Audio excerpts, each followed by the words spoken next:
Palpatine, Avenger, Jedi Master Lawrence.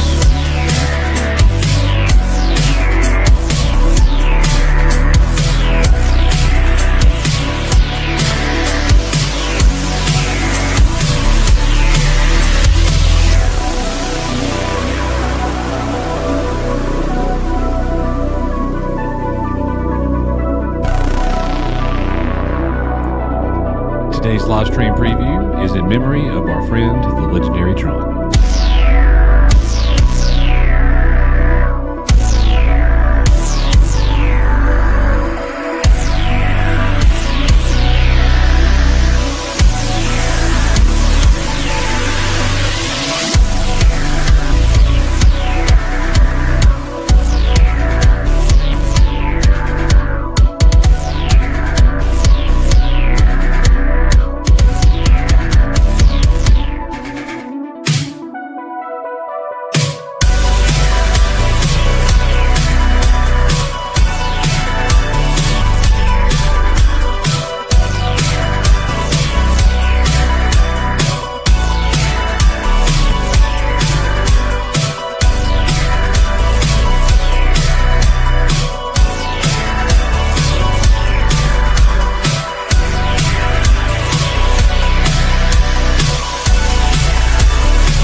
Fanning from Echo Base Network. Thank you so much for being here with us tonight at Echo Base TV, where community happens.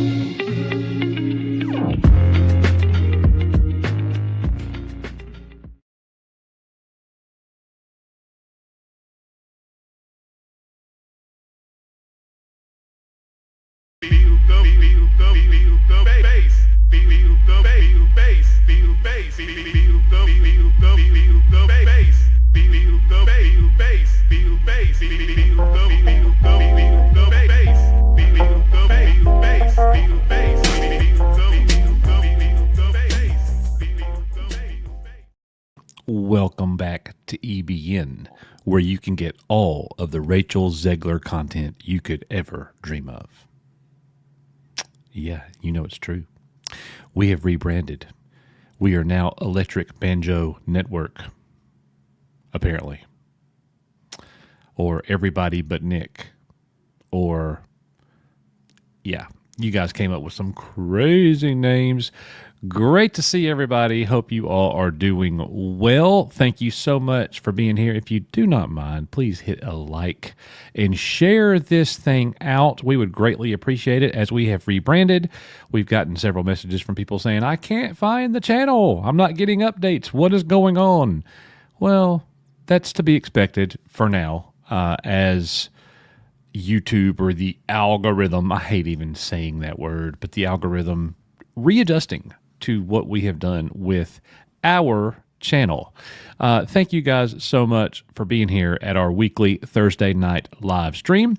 We will be joined momentarily by Nick, the master of disaster himself. Rissman will be here with us as well. We got some great topics lined up tonight. We're going to do a lot of Star Wars early in the show, and then we're going to move on and do a lot of Predator and Alien Earth and Lord of the Rings and Care Bears. Yep. Harry Potter and a little bit of movie updates. So anyways, thank you guys so much. As always, there are 4 ways that you can support us here at the channel. You can join us, our member family. You can support us over on Patreon, where you get exclusive videos there. You can send in a super chat here on the live stream. And most importantly, you can just be here. That's what we appreciate more than anything, your presence here. No pun intended. So, guys, tonight is going to be a great one. As always, we discuss the highs and the lows of our favorite entertainment together with you, the EBN community. So, at this time, let me go ahead and bring in... Who do you think I'm going to bring in? Do you have an idea? Who's it going to be? I want to see, chat. I want to see. Who am I going to bring in first? And I guess while I'm waiting on that, I could also say hello to everybody. Like my friend Venture is here in the house. Jedi Master Lawrence is here. What is up? Papa Palpatine's Pizza Padawan is here. Dan Grissom, what is going on? Legion of Maul is here with us. Matt Risman will be joining us momentarily. Hello, Nightbot. Glad to see you, Nightbot. Debbie Young is also here. What is going on, Debbie? Let's see. We also have Mr. Fred. I liked this stream just because of the pre-show. Thank you, Mr. Fred. We appreciate that. Everybody does seem to like our pre-show very much. Star Wars Mom is wonderful and fantastic. Great to see you, Star Wars Mom. Always a pleasure. Green Lantern 345. Coach, did you get my email? I did not. I will have to look at that. So sorry, Green Lantern. I will check that out. Darth Maul's lower half is also here today. Great to see you. Mexican Iron Man, Yo-Yo. You are a yo-yo. Great to see you, Mike. Miss you, bro. Ted's Nerd World with a 99-cent super sticker. What did he... I cannot even say... It's a poop emoji. It's a poop emoji. Thank you, Ted. We appreciate it all. And he says, hello, all. Great to see everybody. Lombardi 1969 is here. OG, what is up, sexy people? That is awesome. Thank you for being here as well. Griffin Turbo, what is going on, Griffin? Good to see you. Please play the No song. Maybe. You'll just have to stick around and see. Oh, Knee Pain with a $2 super chat. Entertainment-based nerds. Yeah. I like it. I like it, but I don't love it. You know what we're actually going. I love you guys sending in the ideas. For the name for what does EBN actually stand for?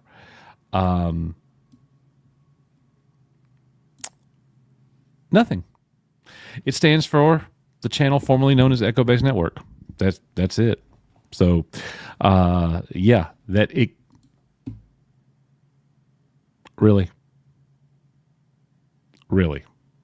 you must be talking about Nick because you ain't talking about me. Oh my gosh, Venger, you were so bad. Peak Obi-Wan, what is up? Hey, my dudes, enjoyed your last 2 videos over the last 2 days. Thank you, bro. That video I made yesterday. I enjoyed it. It was very fulfilling. It was quite refreshing, son. But it was a tough one to get through. It really was. But thank you guys if you watched that. I sent a Zegler approved super sticker. Vincent Breeden, good to see you, Vincent. Also, we got Zombie Box reviews. What is going on, Zombie Box? Let's see. Oh, the Naked Ewok. That's TNE. Oh my goodness. Nick in a swim tank. What is going on? James Cocker, what is going on, James? Morning, all at work, so going to be lurking for this stream. Great to see you, James. Been missing you, bro. Let's see here. I think that about has everybody. Marks 47. Oh, did you Nick's Entertainment Breakdown Network because of Doomcock Show? No. I talked to Nick about it, and Nick was like, "Hey, it doesn't have to be anything. It's just EBN. It stands for what we used to be, Echo Base Network, but now we're just EBN." And I'm like, "Okay, cool." If anybody asks us years from now, what does EBN stand for? I guess we'll just tell them that. But I love the idea, and who knows, Marks, Nick could change his mind on that. No idea. Becky, good to see you. Also, Mary Lanning is here. Great to see Mary. So, Debbie. So, can you explain what is going on YouTube? I don't know. I'm not sure. What do you mean? What's going on with YouTube? Not sure there. Maybe this guy could help me and tell me what we're talking about.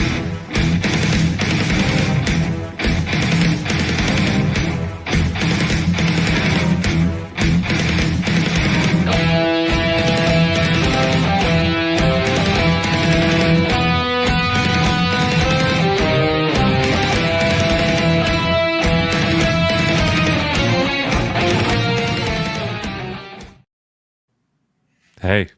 Hello. Nice shirt. Thank you. It's one of one. It's one of one. Hey, my shirt is one of one. I know. Because we're the only ones that ever supported the merch store. The now defunct, out of commission, deleted merch store. I should be more specific. I'm not even sure which merch store it was at this point. No. We've had 3 different merch stores, and we will have a 4th. Oh, no. I am only going to put like 5 things in it, like EBN. You know what I mean? Like just. And I thought we had decided that it was Eddie below Nick. All right, guys. So unfortunately, it's just me today. So we're going to start off the show. What are you doing? Oh, what are you doing? Don't ever do that again. Oh my gosh. Oh, by the way, speaking of Nick, I have a very sad, depressing, very unfortunate announcement, being very serious here. He didn't want me to say this, but we don't keep secrets. We're authentic and we are very open with everything. So unfortunately, the reason that Nick has been missing the live streams is because he's actually on the Epstein's list. Oh, gosh. He is. It's a fact. And now we're having beef over Twitter, the 2 of us. So, you know, it is what it is. It is what it is. Okay. But I do have somebody in the background. So let's go ahead and bring this person in the background as well. And again, sorry about Nick, being on the Epstein files. My bad.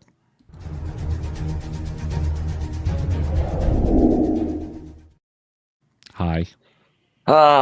Freaking Epstein files. Epstein-based network. Yeah.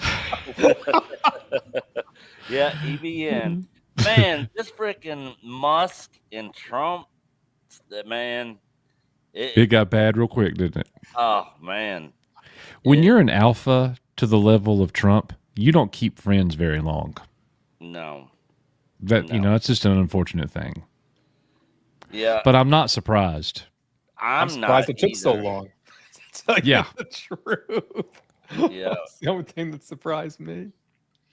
Yeah, there's I saw the I took a little nap and woke up and saw that freaking Musk was freaking going on a rampage. I was like, whoa. What's up, Black Dragon? Hey, Black Dragon. Man, things are definitely getting wild. By the way, guys, we have 51 people here in chat tonight watching the show. Thank you all very much for being here. We're no longer streaming via Twitter, so if you guys would please do us a favor and share this out, like the stream, that would help us out greatly, and we greatly appreciate that. Currently, we have 28 likes, so if you guys would do that for us, we would definitely be grateful for that.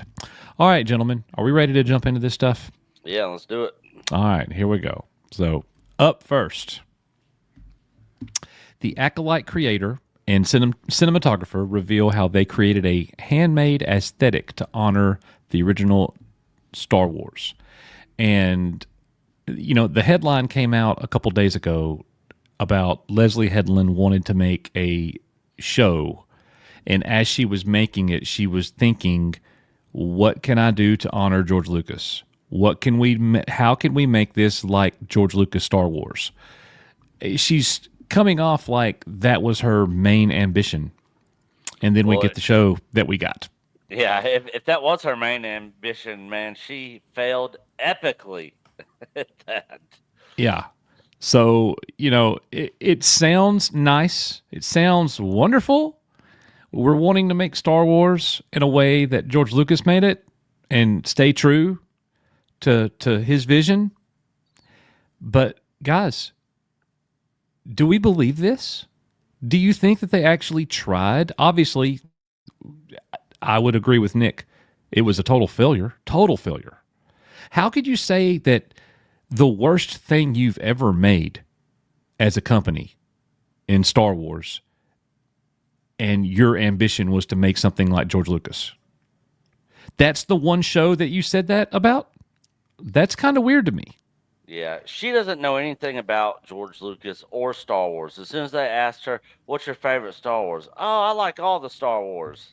True. She did do that. Like, what? And I'm just like, it was doomed before it even got started. Before the first draft of the script was completed, it was doomed. Doomed from the beginning, from before the beginning. Risman?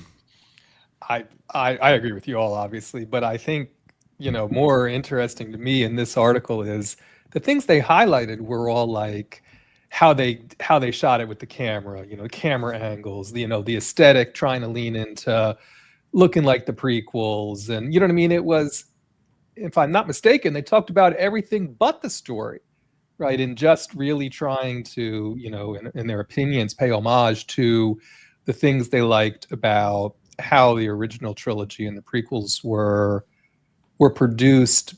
But again, it had nothing to do with the story. It was everything else. Yes. Everything that you see with your eye, not the story in any way. No. It's really funny. I'm a member, not a member. I am in some Star Wars Facebook groups. that are polar opposite the majority of the people here. They love the sequels. They loved the Acolyte. They're still droning on about the Acolyte.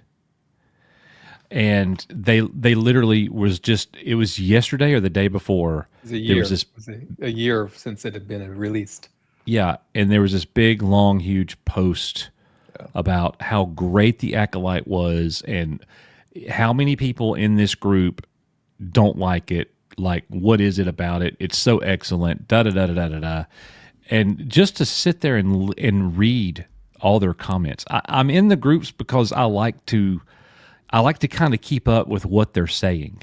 Half the time, half of the post, they're still just complaining about like Nerdrotic. You know, they're bringing Nerdrotic up and they're hating on Nerdrotic. They're hating on Star Wars theory. Like it's, you know, and in most of these Star Wars groups, there's very little to do about the original trilogy or even the prequels. We love everything that we're getting Disney Star Wars. Everything Star Wars is Star Wars. You know, there's no place for you haters. And then they go to if you've not seen all the names in a while, if you've been missing that, they're still in the groups all the time. Incel, and it just goes on and on and on and on and on.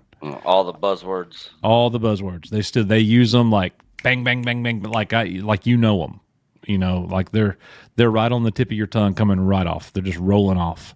Kind of sad to see that, but you know they don't ever say things like this. They don't ever say, "Man, the Acolyte really reminded me of George Lucas Star Wars," and explain how that is. It's just kind of funny, and they still have hope, guys. They still have hope that the Acolyte season 2 is going to happen. One person was on there blaming the fandom menace. The fandom menace. It's their fault we're not getting an Acolyte season 2. Really? The fandom menace hasn't even been a thing in a couple years. Several years, actually. Well, they're just saying that our little movement, if you're anti-Star Wars at all in any regard, they're going to regard you as a fandom menace person. And they're saying that those are the people that are the reason why we're not getting an Acolyte season 2. The show was awful. Yeah. Yeah, it was. Worst rated show of all time. Hashtag renew the Acolyte. Yeah. Now There's look, people out there still trying to get it a season 2 for it. I don't know why. You know? So I would be totally in favor of a season 2 of the Acolyte. I would be, just because I had so much fun trashing the first season. It was so much fun. Yeah. Like, I don't think I ever had that much fun watching. Such a disaster. Yeah. It was a train wreck, but nobody got hurt. Yeah. You know? Oh, Risman, you had fun too. I don't wish it to come back. I would love to see it again.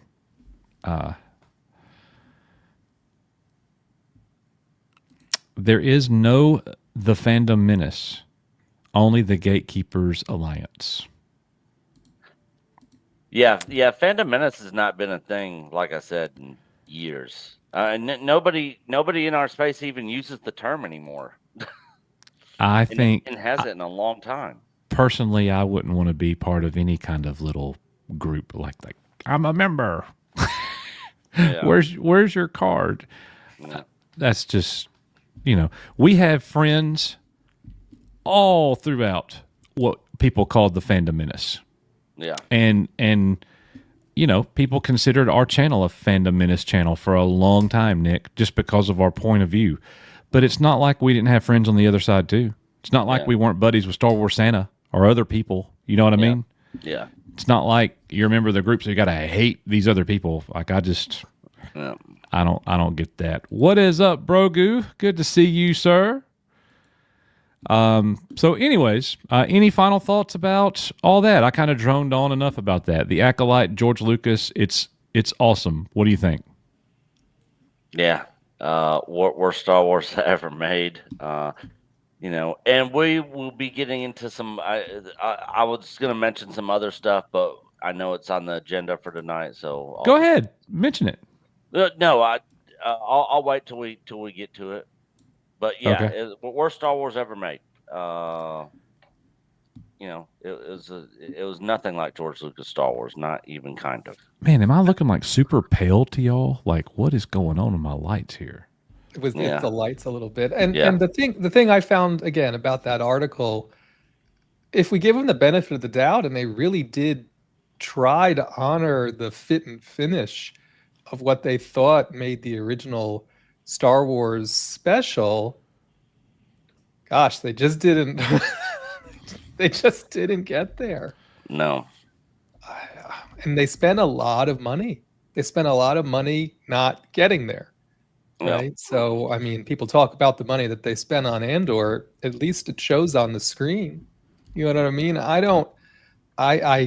was really perplexed when that article came out because it wasn't a comical piece, right? I mean, it was written to be serious, and I'm like, oh yeah. Yeah, I hear you. Well, look, we're going to keep rolling through this. Let's see. We already highlighted Ted's super sticker and Knee Pain's $2 super chat. We also have a $2 super chat from Ted, right on time. The power of many. Oh. The power of many. How could you not want any more of that, Risman? That was so I fun, didn't dude. want it to begin with. Yeah.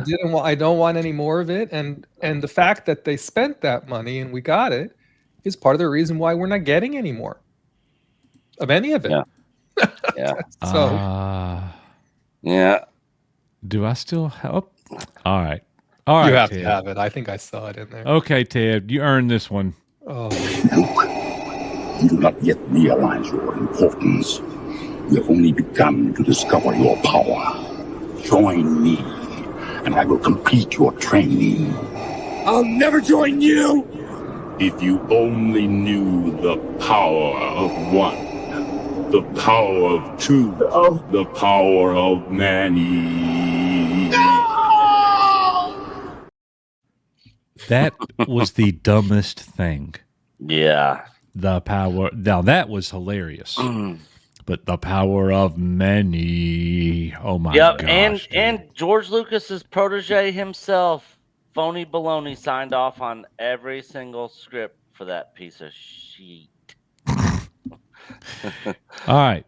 Up next, ladies and gentlemen, I believe we talked about this the other day, Nick, but say it ain't so. Mark Hamill never coming back, so he says, as Luke Skywalker again. Good.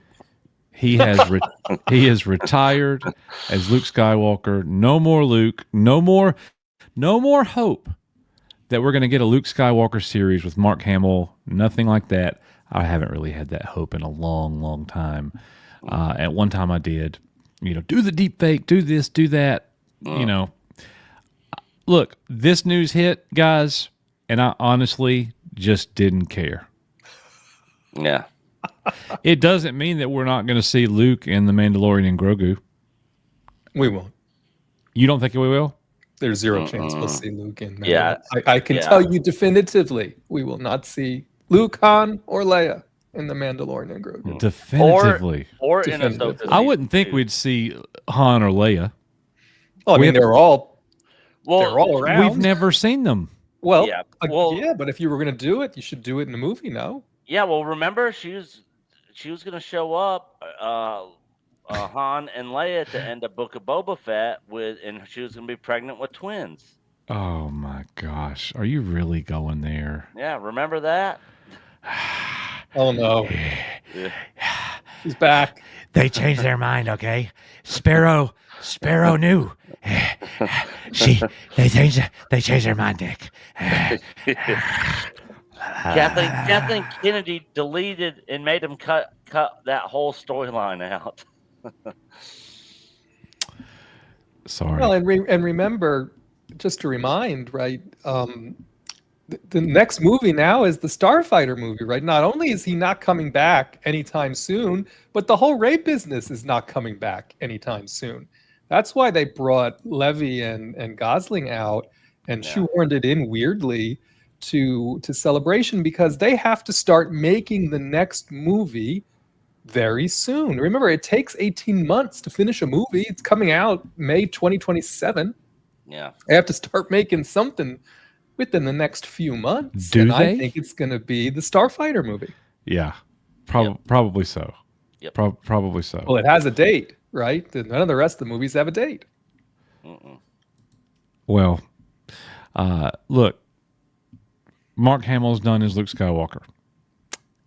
Has no impact on Star Wars whatsoever.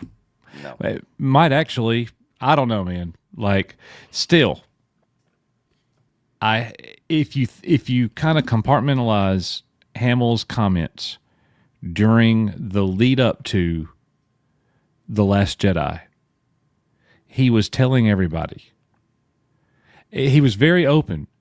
Like, he is on record multiple times having explained, I told Rian Johnson to his face, I fundamentally disagree with everything they've done with this character.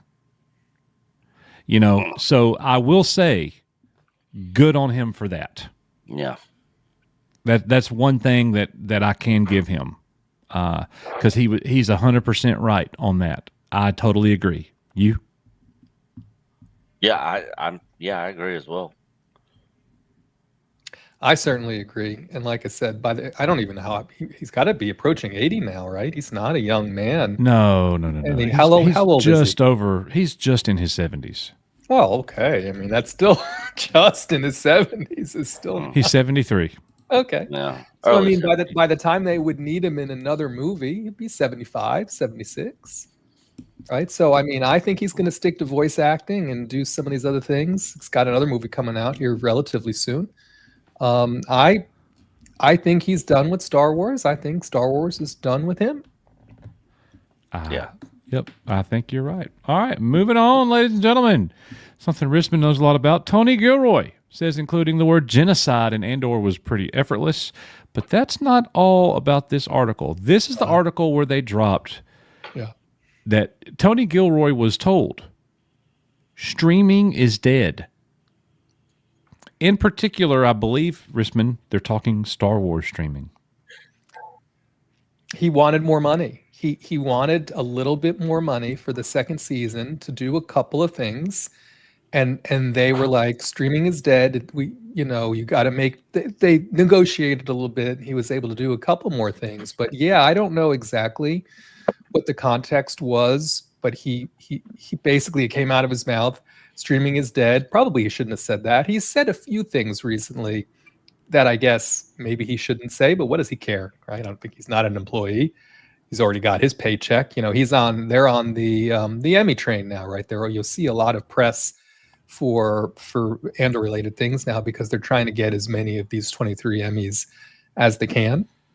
But yeah, that was the best quote from here. And again, this article I think also reinforces that the only note that they gave him for this series was when Marva says fight the Empire, he had written it as the other F word.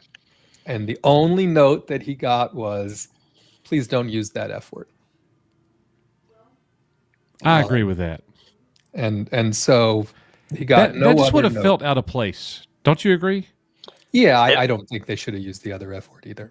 I thought it felt out of place in Picard season 1 when they were dropping F-bombs. I was like, I don't even remember that. I believe you. I don't even recall. Yeah. They were Picard season 1. They were dropping F-bombs, and I was just like, doesn't feel right in a Star Trek series. I remember you saying that. I remember us talking about it, but I can't remember that happening. You know, I don't know. But yeah, and I agree with you, Nick. Like, it just doesn't seem like it belongs. Yeah. You guys know what happened right? to canon, man. I mean, don't you remember Star Trek 4? It's primitive language. They don't talk like that in the 23rd century. Double dumbass on you. And some other things, exactly. Right. I mean, we thought those were super silly. Yeah. Then, and that was right, during Kirk's era. Yeah. What did you say, Nick? And that was during Kirk's era. Exactly. Well, and what I was going to say is, what happens, especially, some of these series that transfer to like Netflix or whatever, like Designated Survivor is one that really fell off the reservation from the F word perspective. It's like as soon as it got onto Netflix or whatever, every character was saying it every which way, but all the time. And I'm like, so sometimes when they transition over to these streaming services, I think for shock and awe, they do it. But for Star Trek, for Star Wars, for the rest of it, I mean, I think the shock and awe should be in the story, right? Yeah. But in the context of this, that's the only note he ever got. So this is talking about genocide and some of the other things that happened from a violence perspective, and the rest of it never received any notes on this. But again, we'll talk about succession planning here in another article around how Tony Gilroy was treated in Disney. And so remember, or maybe it's not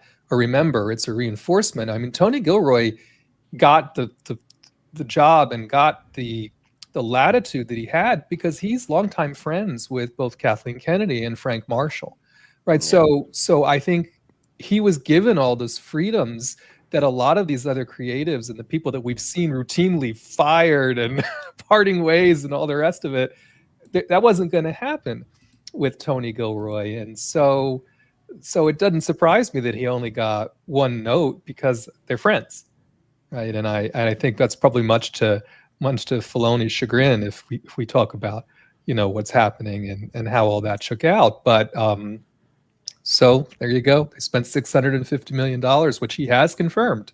Tony Gilroy has confirmed that is a real dollar amount. Wow. How about him saying streaming is dead, Nick?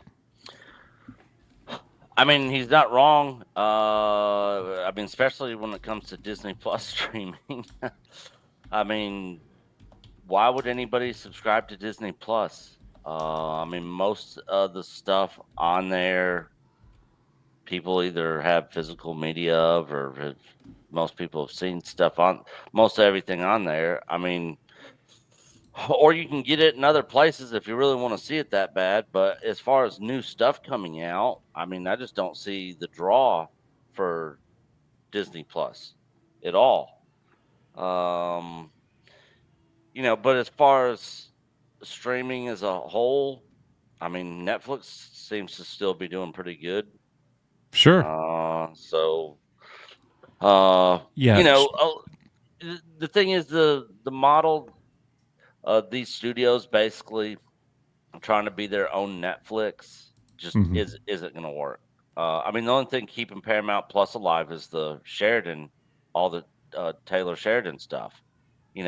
That's the only thing propping up Paramount Plus right now. Speaking of which, they just announced there's going to be a New Orleans King, and it's going to be Samuel L. Jackson playing the lead role. Really? And he's going to be a guest star on Tulsa King this next season to set that up. But apparently it's going to be called Nola King, and he's going to be the lead in it for Paramount Plus. Wow. Interesting. Yeah. So yeah, his stuff has been killing it, and then of course Netflix is doing their own thing. Amazon Prime's got a few decent things out there, but for the most part, I think these studios, including Disney, need to stop all the streaming stuff and just freaking license it out to Netflix or Prime or HBO Max. Sure. Just like the games. Yeah. I mean, those are the only three, that don't have to employ people to run the streaming service. They don't have to have all the backbone of all the servers and all the stuff for people to connect to basically store and house everything. There's a lot of they can blame all their problems on somebody else. Yeah, exactly. They don't have to have any of that infrastructure in place at all to host a streaming platform, which is costing them. At this point, they just need to cut their losses and basically just say, we'll recoup these by licensing our stuff out to other people, and for like yearly contracts or whatever, and if Netflix is like, oh, we don't want to, pay to have Star Wars on Netflix anymore this much. Then, maybe it shows up on Amazon Prime after that, or HBO Max, or Right. and then these shows and stuff. I mean, Disney owns ABC. Just put it on regular cable network. Then you're running commercials and getting ad revenue, so you're at least recouping some of the cost in it. What are they recouping on Disney Plus? Is this? I'm not on Disney Plus, but do they run ads or anything on there? Coach knows. Mako Mermaids, the ads come up or not? I don't think there are ads. I think they have a lower tier now, which doesn't I don't include ads. subscribe to that. No. But what I was going to say, the first problem they need to fix is they need to have some content that's worth licensing, right? They need to have some live action, you know what I mean? Some original live action content that somebody else would want, right? If the content was consistently good, they could get people to subscribe. Yeah. Right? And I mean, they've got Hulu. They could dump it all to Hulu if they wanted to. Yeah. Right? That's where this Alien Earth thing is coming out. It's not coming out on Disney Plus. Hang it's coming out on Hulu. Yeah, we're getting there. All right. Yeah. Jedi Master Lawrence has gifted 10 Echo Base Network memberships. Hell, Thank you Jedi Master. so much to Jedi Master Lawrence for doing that. We want to say welcome aboard to all 10 of the new members. And they are... Well, hold up. I wasn't ready, but now I am. All right. We got Wildfire 238, Malius, Ramzan, Venger, Dude Man Cruz, not Venger, Dude Man Cruz, Mike S. or Mike's Hangout, Eminem Fish, Daisy Blossom Flower Child, Light Trail Pictures, and Draconis, and last but not least, our brother Brogu. So welcome aboard to all of you guys. Thank Jedi Master Lawrence, please, for getting that membership to you. And as a warm welcome and in honor of the gift, we want to say welcome with this little member family update.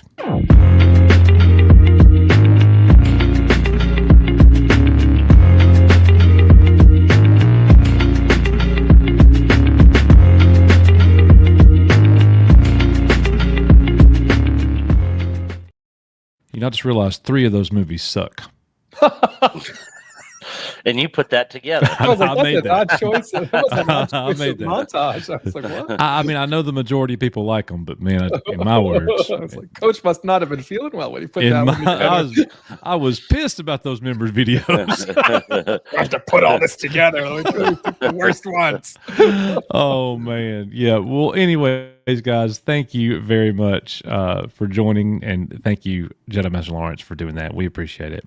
All right, so you have mentioned the succession a couple of times. The word from an insider is that when Kathleen Kennedy retires in the near future, there could be in place a co-presidency between Filoni and Carrie Beck. That is the most recent update. Apparently, the word is that Disney wants to hire from within, and that would certainly accomplish that. So, Risman, what are your thoughts? I was going to poke you and let you talk about this, and I X'd you out of here. No problem. It's the same thing Jeff Snyder said. We covered this some months ago where Jeff Snyder said the same thing. And by the way, I don't necessarily think they're going to be presidents of anything. Right. I just think they're going to be co-bosses, if you will, over Lucasfilm, because again, I don't think they need a president, quote unquote, a president, right? They need someone who can run the business, and they need someone who can run creative. And for whatever reason, again, the Ahsoka guy, not the Andor guy. That's how they differentiate right now, apparently, inside Lucasfilm or inside Disney.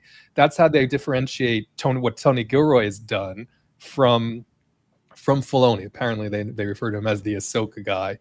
They are still sold on this bill of goods that he is George's apprentice, yada yada yada, the usual. And so the rest of the story is that they don't think that anything will happen with Kathleen Kennedy until Bob Iger also steps down. So they think he's going to go first whenever he's on a schedule. The rumor is now it's going to be Josh tomorrow. I don't find that hard to believe. He's the most likable of the unlikable bunch there. And again, he's another internal hire who would seem to be positioned to take over. But that as we see a change with Bob Iger, we'll see a change with KK. She will continue to produce. So that also takes some of the pressure off of this co-business and getting their feet into it. And she'll still be handling the movies, and Carrie Beck, can handle the day-to-day business. And then that leaves Filoni managing the only live action anything. If you think about it, he would have the only projects going anyway, whether it's animated, whether it's Ahsoka season 2, whether it's him and Favreau limping along with The Mandalorian. Why couldn't it be Filoni? It's not like they're doing anything else. Filoni is the only person that's been doing anything really, and look where we are. Yeah. And you're gonna give him the keys? I think that's a terrible mistake. I was a believer in Filoni for a long time. I really was. I was drinking the Kool-Aid. Nick saw it way before me. Nick turned against Filoni real fast, like shortly after season 2 of Mando. It didn't take long. No. And I said a million times on this channel when Ahsoka was coming out that this was going to be the true test. We're about to find out if he's worth his salt as that live action show comes. He's got nowhere to hide. It's going to be his failure if it's a failure. It was a failure. Yeah. Ahsoka was a failure. And I'm still surprised that they're making a second season. I don't think that they should have. But, okay, I'm going to watch it. Let's see what you do. I hope it's good. I really do. But based on what I saw in the first season, I'm not expecting very much. You know what I mean? Well, I'm referring to him as the quote-unquote Ahsoka guy. You know what I mean? It just really reinforces where the thought process is right now from a live action standpoint. Again, I think you've got whatever's going to happen with the Mando and Grogu and how that movie does. I do not ever think we will see the Mandalorian Din Djarin-led series again on Disney Plus. I think never. Will he pop up? Will something happen? Who knows, right? But we will never see what should have been a real Mandalorian season 3, right? If you think about where we left season 2, that's not going to happen. If the movie does all right, maybe they'll make another one. Keep going with that. The Starfighter thing will come out. They'll see how it does. Filoni will give us Ahsoka season 2 and maybe a movie. And again, by the time all that's said and done, it's 2028, 2029. Does anybody really care? So far in the future at this point. Who even knows? Nick, we'll be turning 50. Yeah. Hey, now. It's not that bad. I'm just saying. That's just so crazy. Like, to think that it's not far away, but it's far away. And it's kind of both. It's just weird. All right. Well, good points there on the succession and what may or may not happen. Now, we're going to switch gears a little bit and talk about some things that I know Nick will be very excited about, and I believe Rissman is too. And here's the thing. When we get to the new stuff, like the stuff that dropped today, I haven't seen it yet. So I'll be watching it right here with you guys for the first time myself. So up first, Predator Badlands teaser trailer. Look, it's Michelle Obama. Oh my gosh. No. Elle Fanning plays twin sisters running from an alien predator. It's funny that they called him an alien predator there. I mean, I get it, but not a whole lot here. Got a little bit more about the story. Elle Fanning playing 2 roles as twin sisters. I wonder where they got that idea from. It's already starting out bad, ain't it? Osha May. Yeah. Osha Many.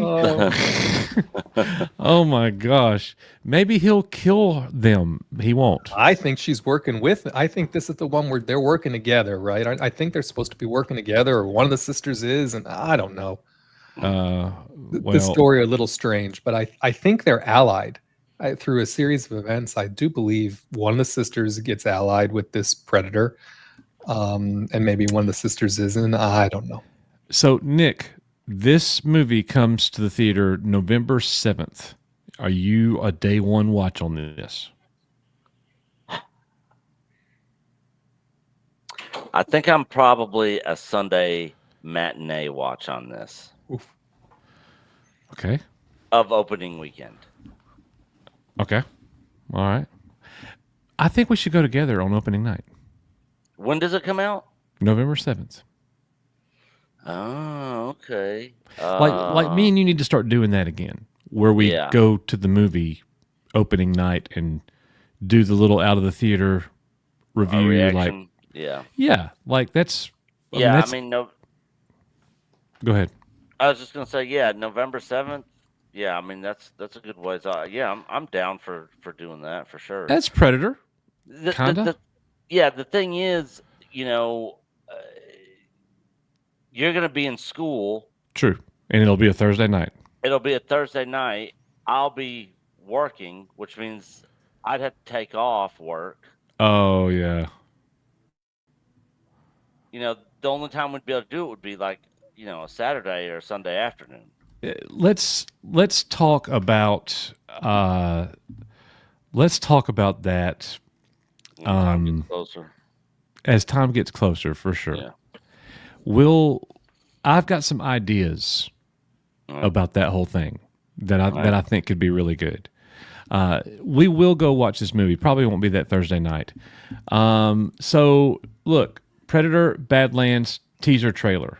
I don't think T-Rex. we did play this. This is an older one. This is an older one. We did watch this one. So I'm gonna bypass that and get us to this. Because this one comes out tomorrow now. This animated thing is tomorrow. It's an animated anthology. Mm-hmm. Yeah. Basically 3 short stories that all have a overall connecting arc. Premiering on Hulu. Yes. So you're going to be watching this one tomorrow, Nick? 100%. For sure. So you got high hopes for this one? I do. The animation the animation in some of it looks better than some of the other, but it looks like it's gonna be very graphic, very gory. Sort of along the lines of Castlevania anime on Netflix. Right.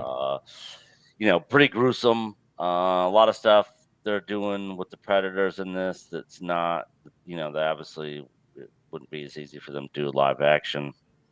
It looks interesting. I mean, it could completely suck, but I'm interested in checking this out for sure. You're going to have to let me know. I don't anticipate watching. You're not going to watch it? Why not? I don't know. I'm surprised. Are you? Yeah, the teaser trailer looked really, really interesting. 3 different time periods. It was a ninja, a Viking, and World War II, maybe. And it's short. I think it's just a little under an hour and a half long. Well, maybe we should just watch it together then. Yeah, we can. I don't know what time tomorrow. Remember, we're leaving for vacation very soon. Yeah. You guys are leaving what, Saturday? I would rather not say on the air. Oh, when I'm leaving. all right. We have an alarm system in dogs. So Next week. Okay. So so a couple of things I wanted to mention. I did get the first episode of Pee-wee. Pee-wee as himself. I should be more specific. I did get the first episode of Pee-wee as himself on Patreon.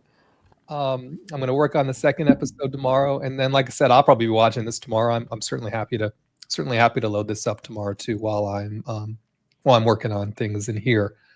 This is a day one watch for. Of course, I'm availability right now, but it's a day one watch for me. Yeah, also. for sure. I think. And it'll give us it's by the same person who's doing Badlands, right? I mean, there is some connectivity here, at least from a storytelling standpoint, I think. Yeah. And I think you guys like Prey more than I did. Maybe I should rewatch Prey. Maybe I thought it was a lot better than I thought it was, but here's the thing, I've only watched it one time. I watched it one time and I just didn't like it. I should probably give it another try. So how good was it? You know what I mean? Yeah, it was better. I mean, how many movies did you think were great or really, really good? It's been 4 or 5 years and you've still only watched it once. That's true. You know what I mean? If you really liked it, you'd probably watch it at least one more time. Yeah. That's just how I kind of measure it myself. Yeah. I thought it was going to be complete crap, and I watched it and I was like, it actually wasn't that bad. I need to give it another try. Sometimes, you're not in the right frame of mind. You watch something, you're like, well, that sucked. And then you give yourself a reset. You watch it again. I'm like, all right, maybe I'm not in such an ill mood this time. Maybe it wasn't as bad as I thought it was. Right. All right. Well, we'll keep you guys updated on Predator Killer of Killers. I don't know. Maybe I watch it tomorrow. Nick's kind of starting to talk me into it a little bit. So yeah, I think we should at least watch the first. This is a good one, right? Since it's an anthology, give one of them a shot. Right. Put it in your cup of tea. You don't have to finish it. This is true. This is very true. Yeah. Well, going full circle with Predator and Alien. So Alien Earth. Nick, thoughts on the trailer? I'm sure we got a lot of people here like me that have not seen it yet. Oh, bro. The trailer is insane. It is. All right. So do you want to talk about it, or should I just watch the trailer right now? Let's watch the trailer first. Watch the trailer first. Okay. Phil McCracken's lurking. Good to see you, Phil McCracken. Uncle Phil. So when it started off, like at the beginning, I was like, don't tell me they're going to be shoehorning this kind of agenda in here, which you'll probably understand what I'm talking about when you see it. But I know what you mean. Yeah, as it goes on, it's like, wow. All right. So yeah, it's good. Make sure you got your volume up. Yeah. Brogu says do a watch party on the Predator Killer of Killers.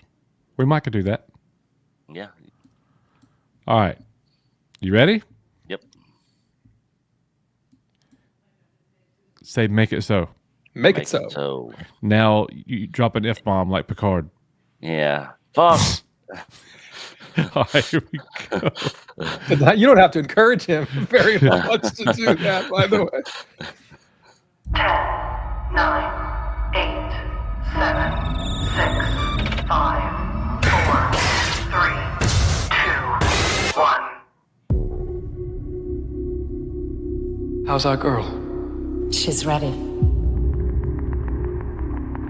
You're going to be the first person to transition from a human body to a synthetic. Is that the part you were like, oh, yeah. No. Yeah. I was like, freaking transition crap. No. I knew it. I knew it. That's Yeah. hilarious. Okay, continuing. Because I'm special. That's right. You're very, very special.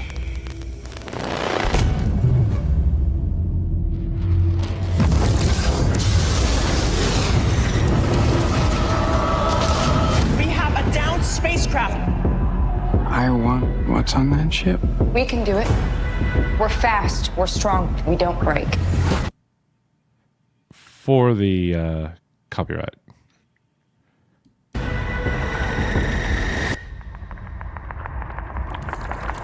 It's like a zoo, but the animals got out. This ship collected 5 different life forms from the darkest corners of the universe. Monsters.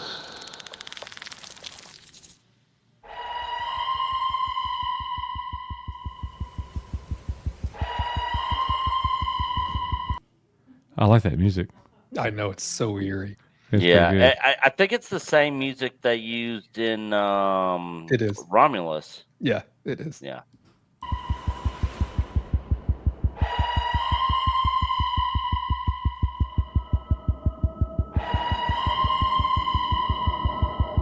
Invasive species. Predatory. we don't lock them down,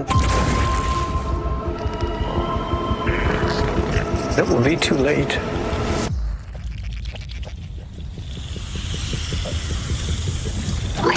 You already know what that's about to be. Yeah.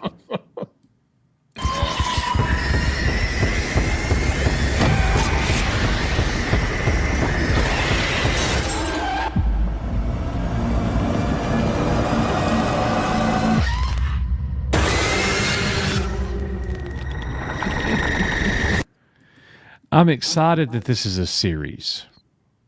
Yeah. I'm actually more excited it's a series and not a movie.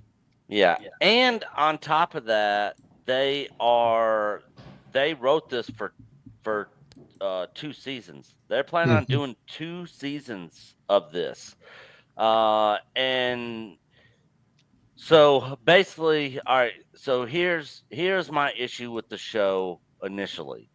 This is a prequel that takes place, I think, about a year or just a few years before the first Alien movie. And here we are on Earth with aliens on Earth.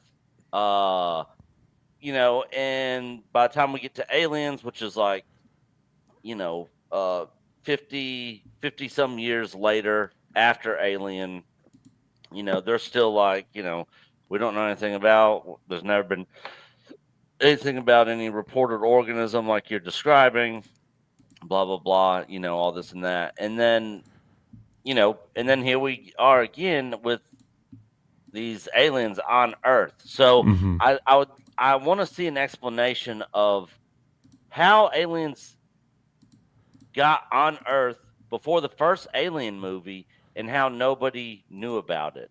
I don't think we ever see that. Which maybe maybe they take a page out of Predator Requiem, where they end up just nuking this whole city right by the end, to where there's basically no survivors and maybe only the top people at the company. Is that how Requiem ended? I don't even remember that. Yeah, remember they shot the nuclear cruise missiles into the town, and they were trying to keep all the people there, saying that they were sending people to rescue them and all that. I don't remember. I believe you, but I mean, it's been so long since I've seen that movie. Yeah. So, but yeah, the trailer looks sick, and the thing is, they're also introducing other alien life forms that were also found out there in the galaxy, because I think they have 5 different kinds of creatures that they have found, out there in the universe that they brought back. The alien being one of them. So we saw the other little squid looking one with the eyes for a quick shot. There's one that's a flying one, and I don't know what the other ones are. Well, we keep hearing some clicking noises that people keep, I think it may be more hoping than actual truth, but they're hoping that one of them is actually is a predator.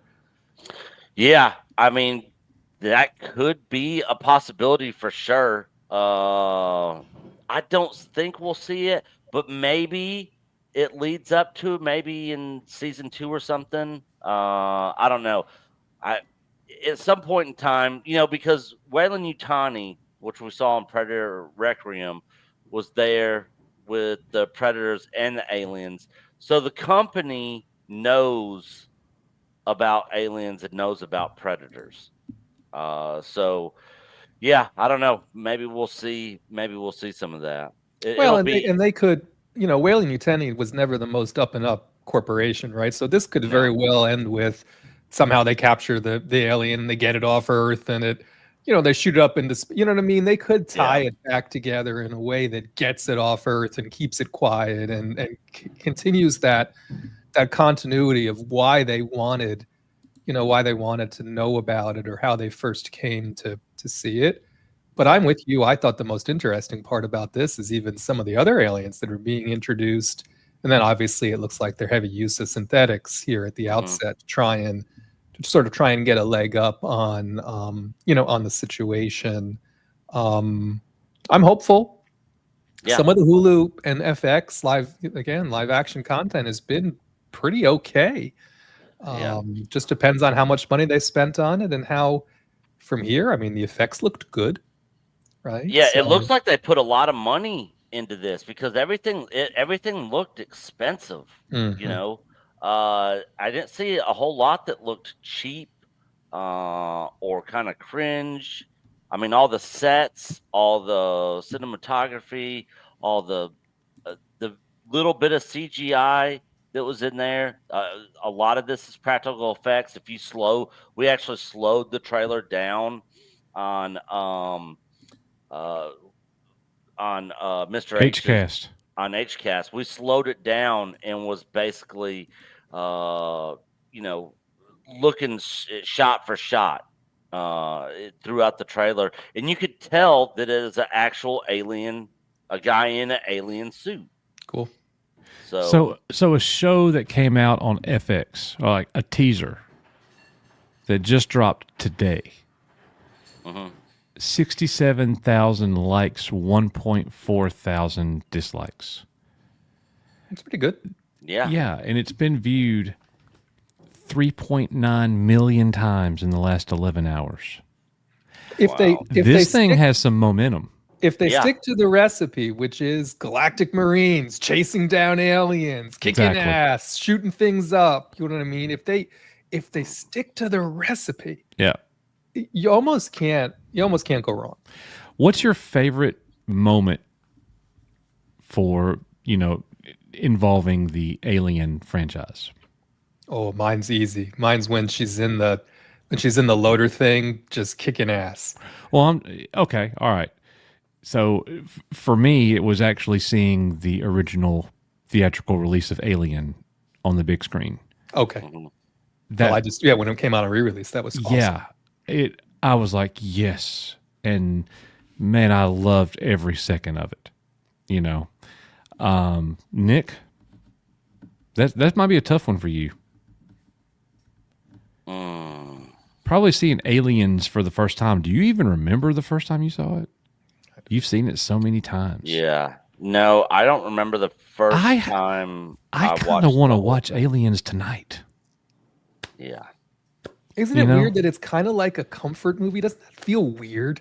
But just to say, I want to watch Aliens because it just always does that little something. Right? You know what I mean? It just gives you that something. Do you remember when you could buy pay-per-view movies like you're on the channel guide and it's just scrolling up, and then when you got to the end channels, it was all, and there were some naughty movies there too, but they had the pay-per-view movies. The Aliens director cut was there. One night, Nick spent the night at my house when we were kids, and I got my mom to get it for us, and we recorded it. So we had a copy of it. Yep. That was a good memory. Yep.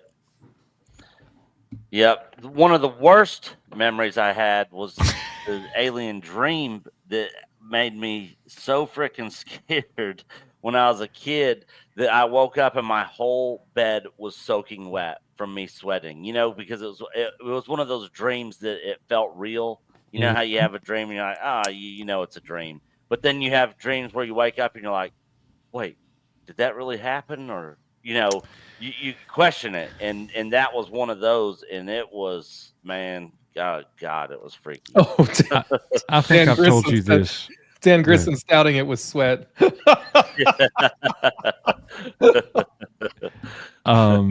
bad. Oh my goodness. Go to bed, kid. No, they came back as a different account. I still have Mako Mermaids. We're actually adding a Mako Mermaids super chat. So awesome. Paul sent in a super chat, and I'll be glad to play that Mako Mermaids for you. Yeah. Yeah. Oh, everybody knows my story. Mako Mermaids isn't on Disney. That's what we do, man.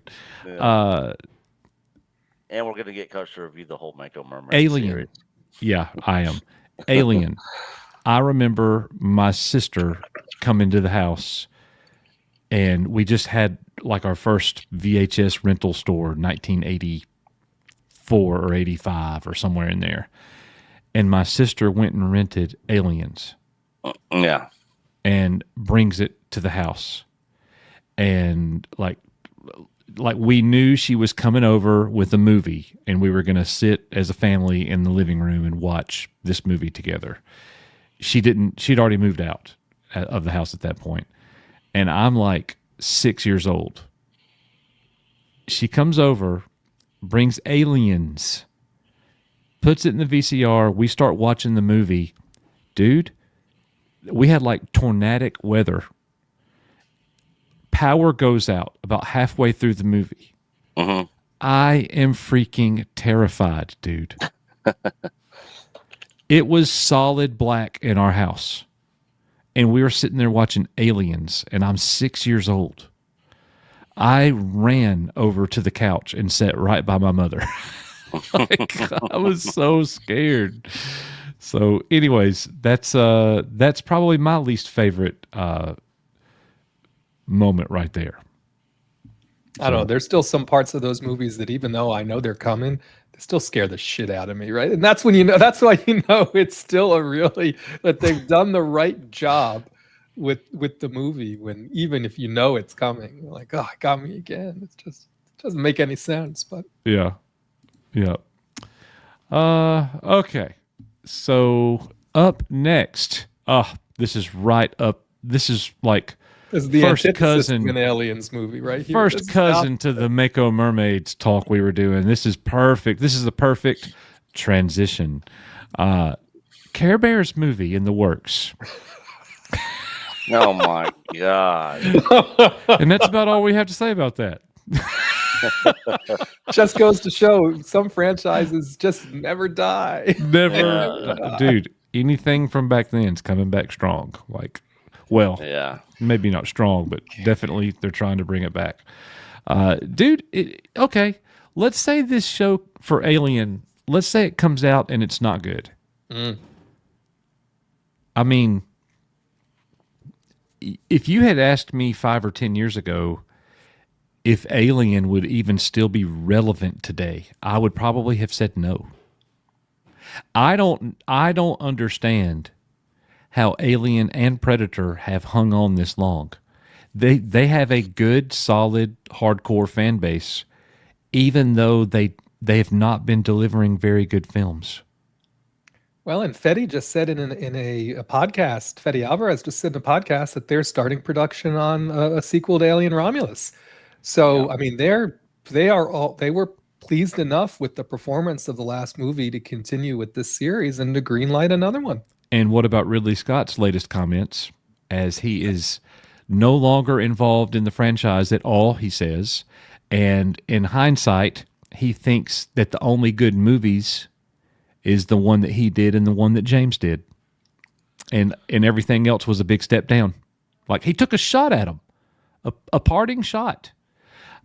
It's not that he didn't have the right to do that, but I just thought that was very interesting. When it just shows you can't believe anything he says, because he was hyping all those movies up. Ridley Scott gonna Ridley Scott till he can't Ridley Scott anymore. I mean, he is one of a kind. Hey, John Cousins, good to see you, brother. One of a kind. Yep, very true there. Aliens is a great family movie.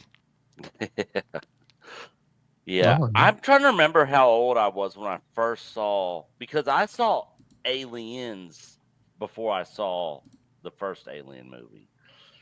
I was probably, it was definitely 7th grade.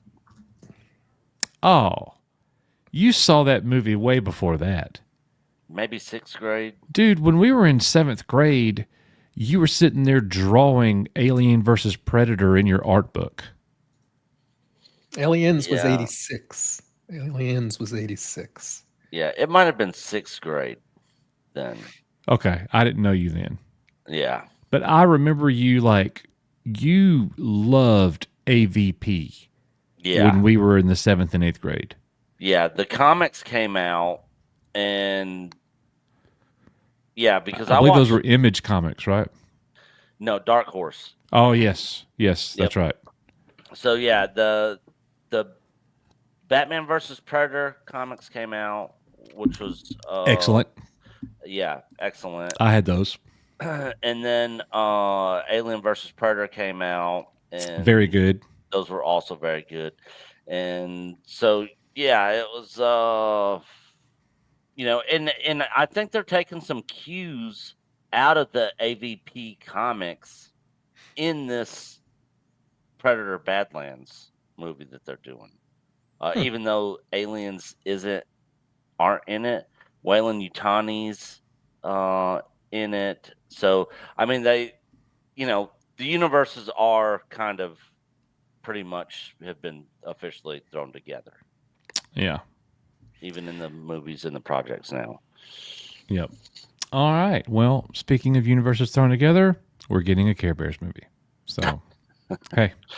What we need a Care Bears and Mako Mermaids crossover movie come out. And then we will do a big, huge watch party all right. on Discord or something. So, Nick, I need you. You normally have no problem being honest and telling the truth. Mm-hmm. Did you like Care Bears when you were a kid? I loved it. I know. Loved it. The Care Bears movie, watched it all the time. Yeah. I loved Care Bears when I was a kid. Yep. I liked it. I wouldn't say I loved it. Yeah. I liked it okay. See, that was something, I also had, 2 younger sisters that also liked it and watched it all the time. So that was one of those movies that my parents could put in that we could all watch, and I wasn't sitting there yelling and bitching about this sucks. I don't want to watch this, Right. So yeah. Yep, they got you on that one. So, yep, that's good. That's good. Do you remember the estate sale or the auction that we went to, and I got all those Care Bear toys? Was that the Kenner one came out with they're like the size of your hand. Action figures, not action figures, but little. I don't even remember what they're called. Their arms and their legs moved, and that was it. And I think that you could turn their head. But Kenner made Care Bear toys, and the little figures are expensive. So I spent, I don't know, I got a whole big, huge Ziploc bag full of them. A couple of those. Yeah, I think I remember when you got those. That hasn't been that long ago, has it? Just a few years. Mm-hmm. Yeah, so that was when we got all the video game stuff and all the toy stuff. No, this is the one we went to at the home of Michael Bean. The hometown.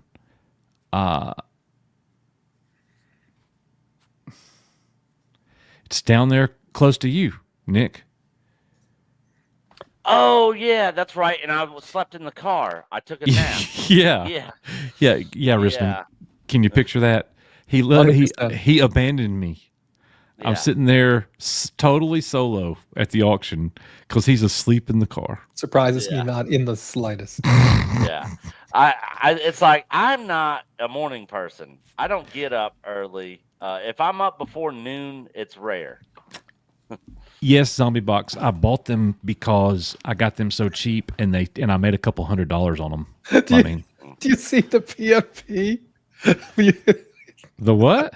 What the PFP? What the picture is? The Zombie Box's picture. Oh yeah. I already saw that. Yeah. I already laughed. The cigarettes and those sparrows. Yeah.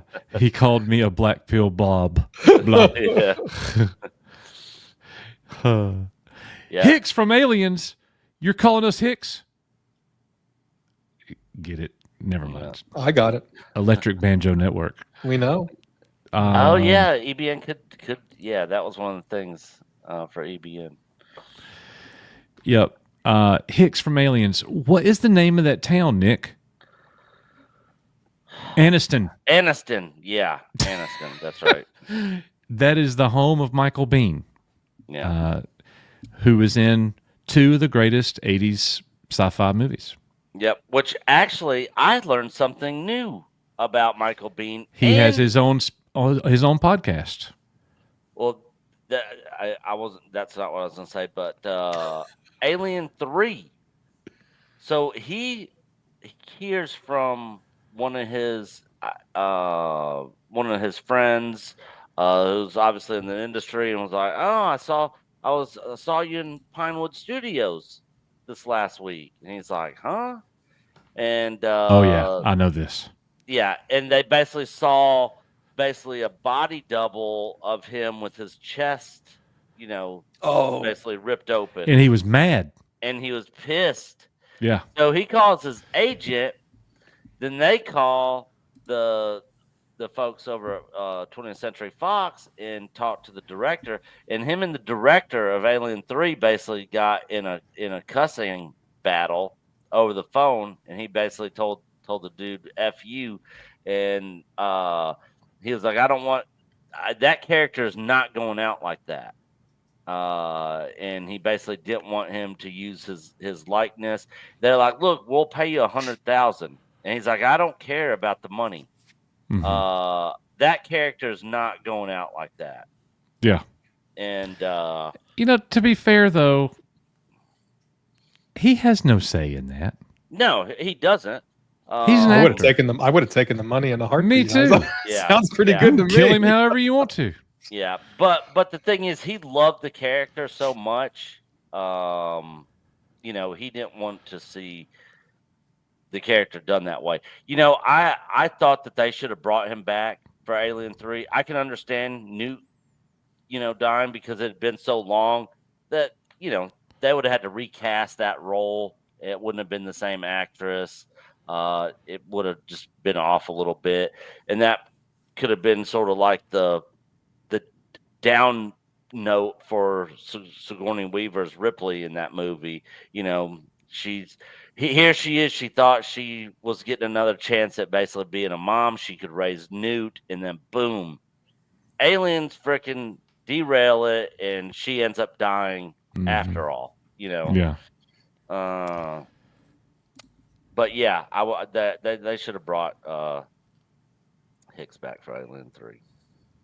Hicks was great in the Aliens 90s comics and books, which came right after the Aliens canonically, says Veritech 2000. I vaguely remember those. I don't remember what the name of them were.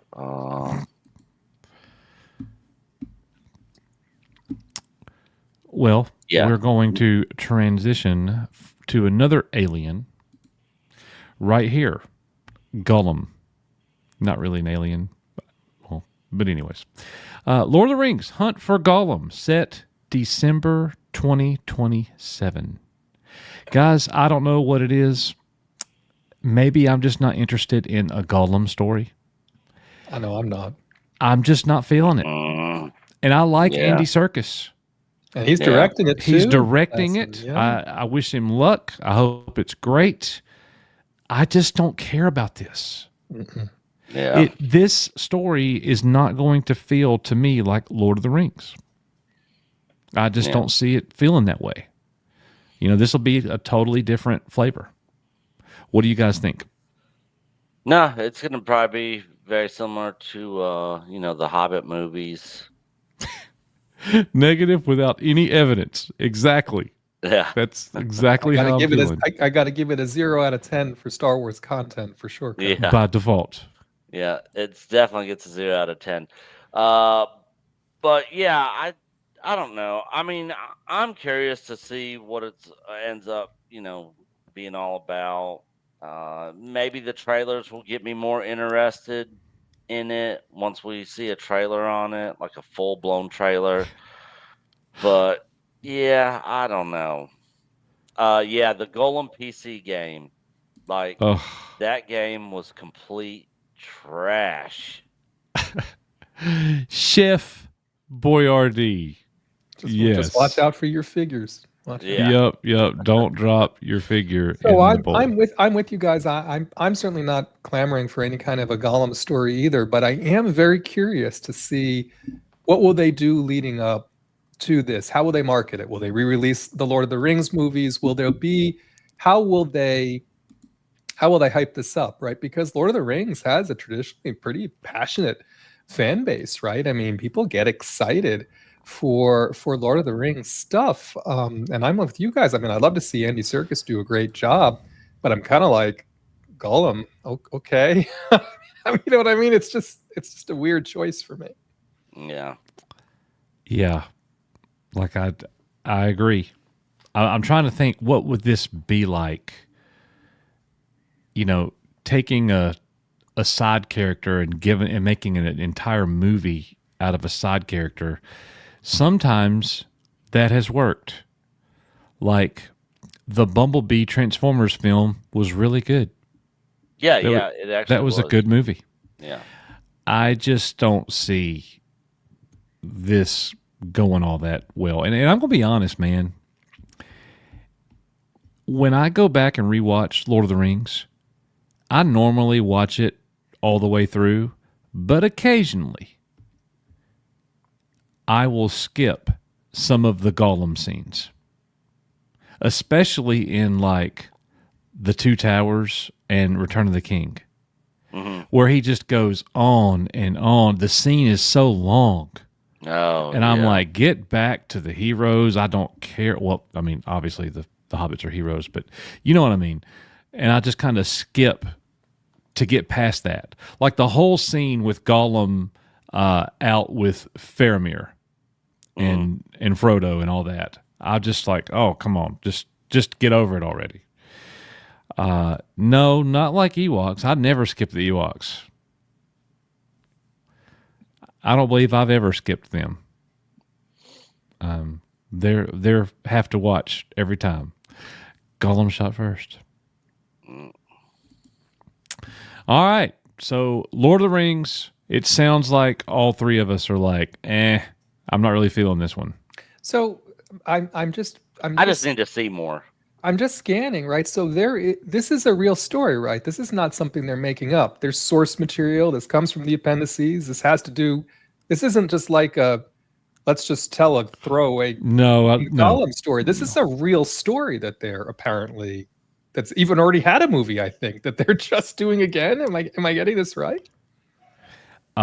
Yes. This is coming apparently from source material. I don't know. Is it appendices?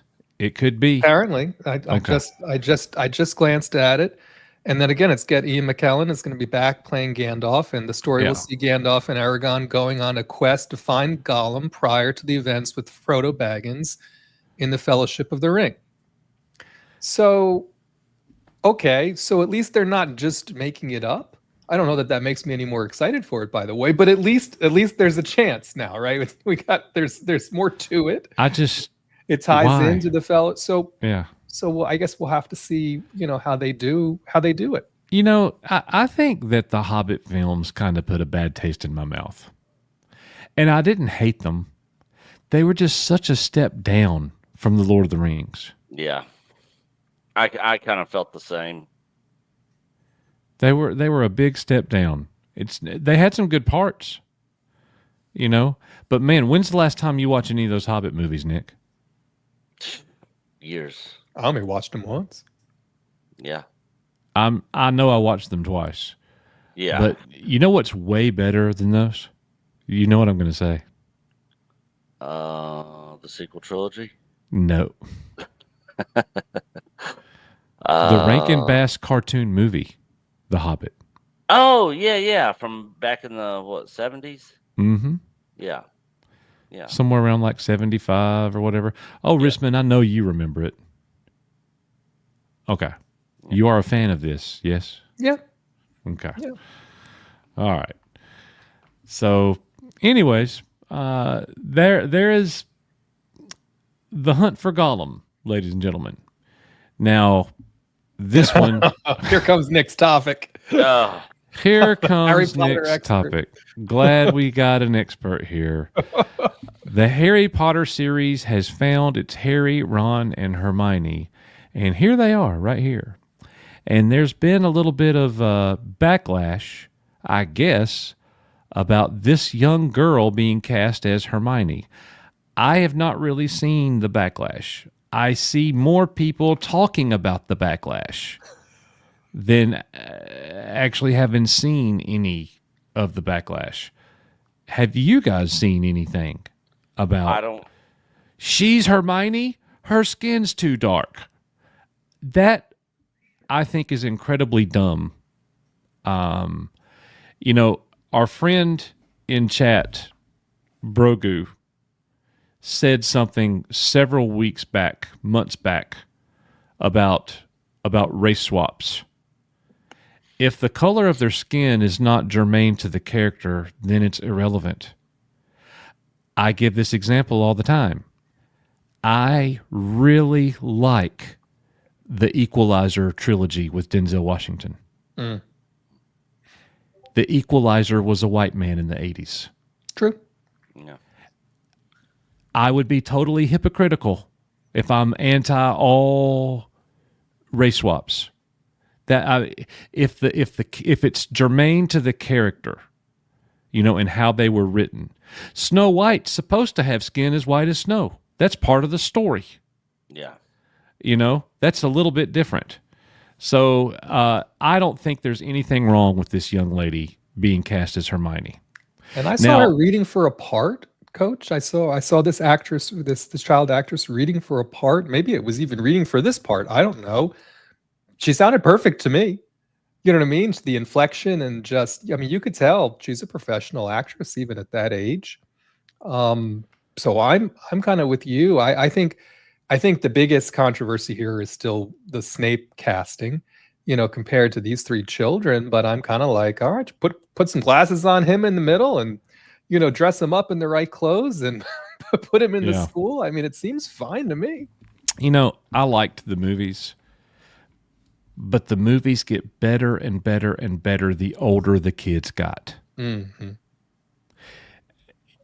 Watching the first one is hard for me. Mm.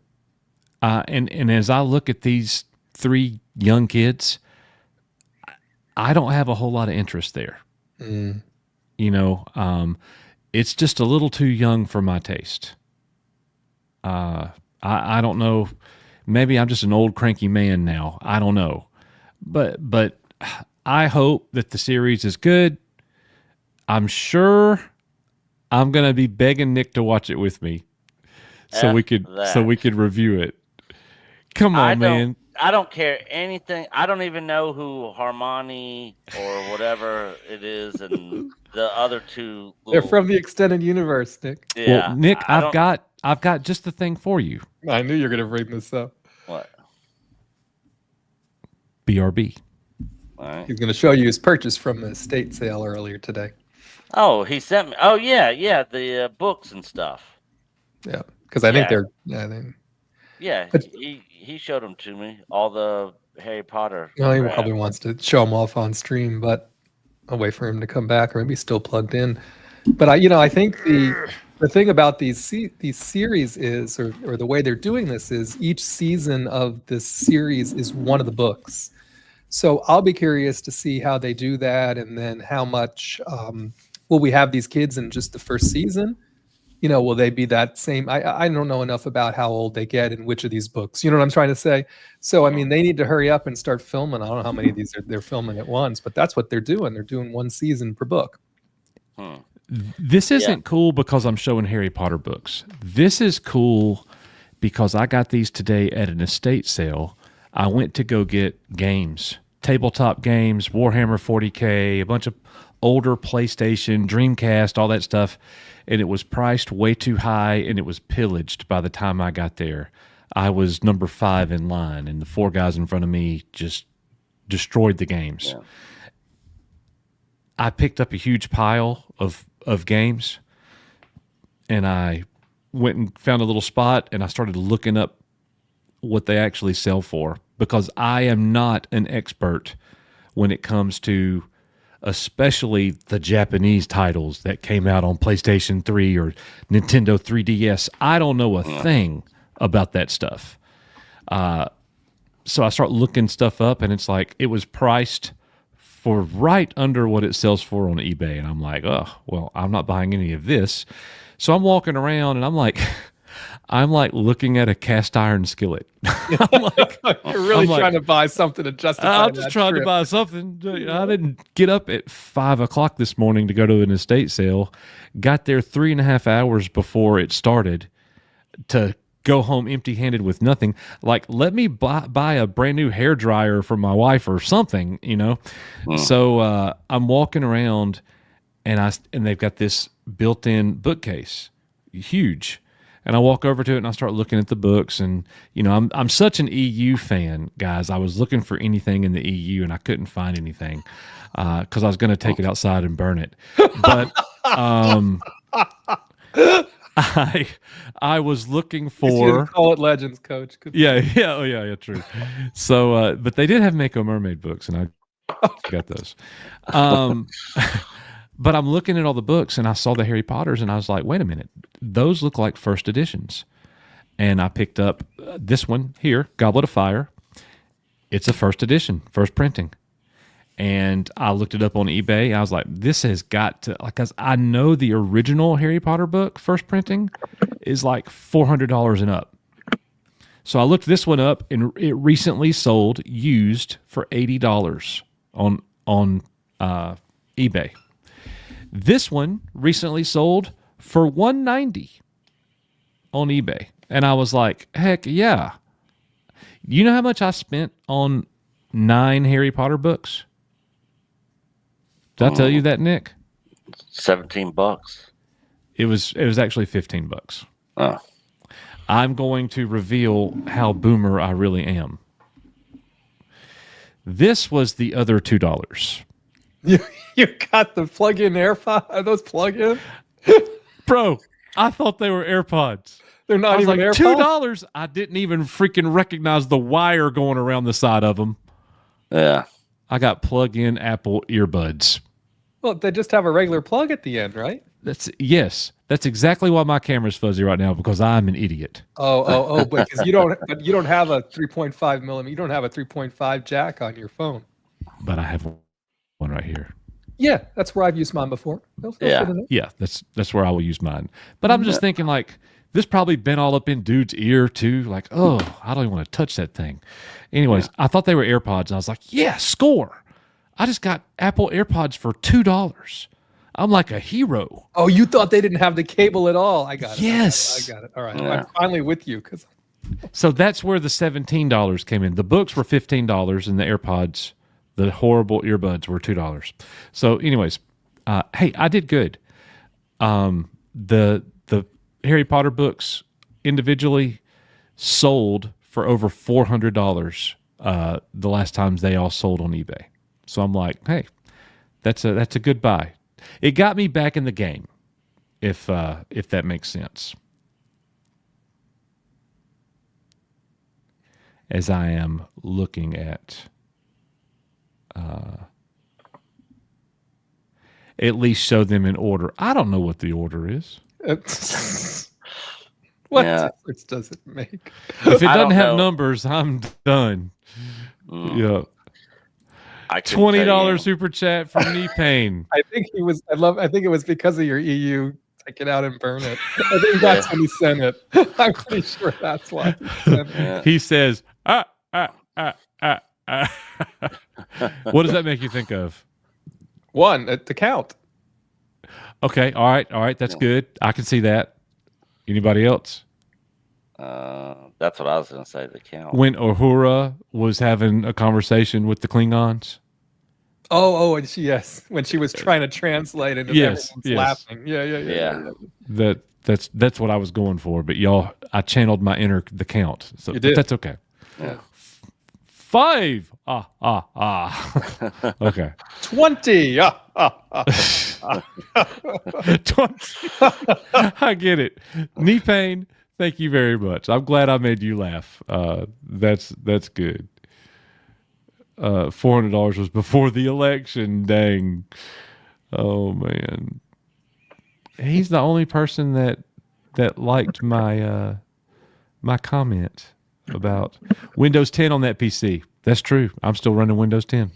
Man, I wish I was still running Windows 10. I just turned my laptop on one day and it had 11 on it. I I was like, when did this get put on here? It like automatically updated to it. Do you like 11? Hell no. You know, the thing is, they're not going to be supporting 10 anymore. Yeah. 10's end of life, isn't it? Yep. Well, I guess I'll go back to XP. Oh, Man, no. I was just getting ready to say I'd go back to well, no, Vista. I'd go back to Windows 7. I actually liked Windows 7. Man, there's been so many different Windows at this point. I can't even remember them I'm all. still waiting for a good one. I think Windows 7 was my favorite OS version. I have no idea. No idea. All right. So give us an update here, Rissman. You could go to your local movies in the near future and see commercials. Yeah, and so this is, this one surprised me a little bit. I guess they're in a partnership now with somebody, NCM or somebody, and them are in a partnership, and I think Cinemark has been doing this for a minute, showing like what you would consider to be a regular commercial, either interspersed or along with trailers at the beginning of movies, and now AMC has apparently acquiesced. So I don't know what this means. In other words, today it's about 23 to 25 minutes. So if the movie says the movie starts at 4:20, movie doesn't come on the screen until 4:45 ish. By the time they get through all the previews and everything else. So I don't know if that means now, what was it, 30 minutes? How is it? Yeah, how are they adding it in? It's a little bit excessive already. So I was kind of disappointed to see this added, but apparently this will be coming, I think they said in July. It doesn't surprise me. And if this is going to make them some extra money to not have to close their doors, good. Play commercials. That's fine. You still got to give us the trailers, though. Yeah. It would be good if they played the commercials first. Because I don't know what your theaters are like, guys, but when I go, mine's sitting there playing music. Or they'll do that movie or whatever. They'll do like the pre-show, right? Where Maria Menounos or whatever her name is up there, and they're doing little interviews or whatever. But they're going to put they'll put the commercials in between the trailers, because then people just wouldn't show up for the commercials, right? So they'll probably do trailer and then commercial. I mean, that's how I would do it. The point is to make people see the silly commercials. But that's such a good point, Dan. I usually run out of popcorn like right after the movie starts. I've already killed it. But see, I always show up 30 minutes past the start time. Yeah, I was just going to say, just show up, figure it out, right? So you don't watch the trailers? Nope. I see them all online. Most of them I see on YouTube before. I mean, they're normally dropped online before they're even out in the theater. Yeah. You almost made us late to Return of the Jedi 40th anniversary. We got there before the movie started, though. Barely. You're never going to let this go. Barely. That's pretty much me when I go to the movies. Like, I don't go. That's pretty much you when you do anything. Yeah, pretty much. For sure, the movies, though. I'm the early bird. Yeah. I got to an estate sale this morning at 6:30 a.m., 3.5 hours before it started. Yeah. See, and you'd be proud of me, Nick. You'd be proud of me. I sat there and I chit-chatted and did small talk with everybody there for 3.5 hours. And you were still fifth? Wasn't worth it, was it? I mean, I got $400 worth of Harry Potter books. So, I mean, but I'm not the best at doing that. Nick must drive Coach absolutely bonkers. Jim, are you just now getting that? Is this your first time to the channel? I know it's not, Jim. You've been here a minute. We are total opposites when it comes to so many things. It's pretty much been like that since middle school. Yep. I'm more of the responsible. It's not that he's not going to do what he says he's going to do. I'll just be slow and procrastinate a lot. He'll just do it when he gets around to it. Yeah. And I'm the person that goes, let's get that done. So, anyways, and I try and get there for the trailers. I do like to watch the trailers. So, like I said, at AMC, I just know I know their shtick, right? Again, it's 20 minutes. It's 20 minutes of trailers. It's 4 minutes of them advertising for shit you already know because you're there, right? And then what's her name shows up to tell you how great movies are, and then it starts, right? yeah, So, yeah, exactly. I hope that they can find something else besides that freaking Nicole Kidman AMC commercial. I get sick of that crap. And she's doing another one. They like the first one so good that she's doing another one. Oh, well, at least it'll be new. Ugh. Resolute Cub, do they not do this in America? They do ads in Ireland, usually for cars and insurance and stuff like that. I've only seen stuff a couple of times. I have seen it before, and it was weird. Cinemark does. Because I've gotten a couple Cinemarks now, and I remember thinking to myself, I'm like, well, that was like a commercial for Tide or something, right? I was like, are they just showing commercials? Coach be like, who needs an email when I have a homing pigeon to deliver my messages? Yeah. Oh my goodness. Nick, our opposites attract. Nick is the Hooters guy. He is kind of likable. Yeah. Good night, Donna. So look, I want to hit this real quick. Donna has sent in a member chat, EBN rules and chat rules. Thank you so much, Donna. Appreciate you very much. I did think about you today when I saw all the Harry Potter books. So that's why I messaged you. But thank you, Donna. Scott Westbrook gifted 5 Echo Base Network memberships. So if you got one of those 5 memberships, please give Scott a big, huge thank you. He is one of our longtime members and great friend to the channel. So thank you so much, Scott, for sending in those 5 gifted memberships. Error 404, Nick not found. Okay. Let's see. Debbie Young with a $9.99 super chat. I think the second Alien movie was my favorite. It was totally scary. Hair would stand up on the back of my neck. That's the way I like to be frightened. Yeah, the second one is the best Alien movie. I don't think there'll ever be another one that will even come close to being as good as that one. So y'all already know what I'm about to say here, I'm sure. You don't know? I don't. You like the first Alien better than the second? Exactly. I do. Yeah. I love Aliens. Yeah. Oh, it's very close for me also. But I have to go with the first one. It might be because I think I've seen Aliens way more than Alien. But I like the slow, scary.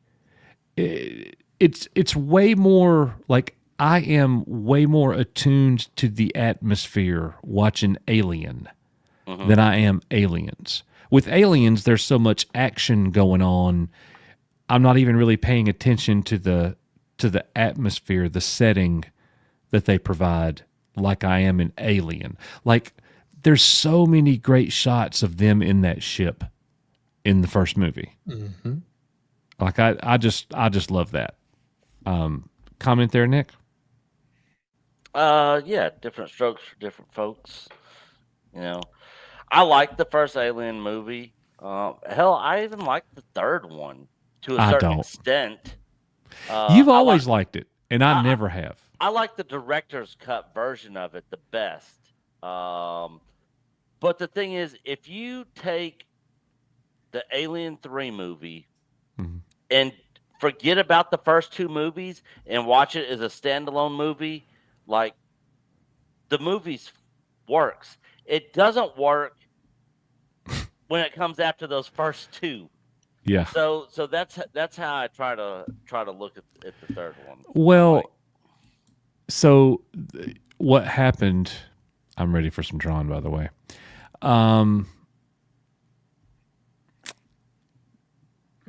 You start with Alien. You got Aliens. Man, this franchise is strong. This franchise is a force. Then they come out with Alien 3, and it's like, ooh, that was a misstep. But then they come out with Alien Resurrection, which is even. It's sort of like when the stock market starts to crash. It's the Acolyte. And then Alien Resurrection comes out, and it's just boom. a straight drop Boom, down. canceled. That was your boom canceled voice right there. Yeah, yeah. Dude, is Alien Resurrection not the Acolyte? Yeah. So that movie bad was it's funny. terrible. Yeah. It was bad. It is bad. It's Was, it unwatchable. is. It's unwatchable. There are some scenes in it that I like, especially when the aliens are in the water and you see them swimming.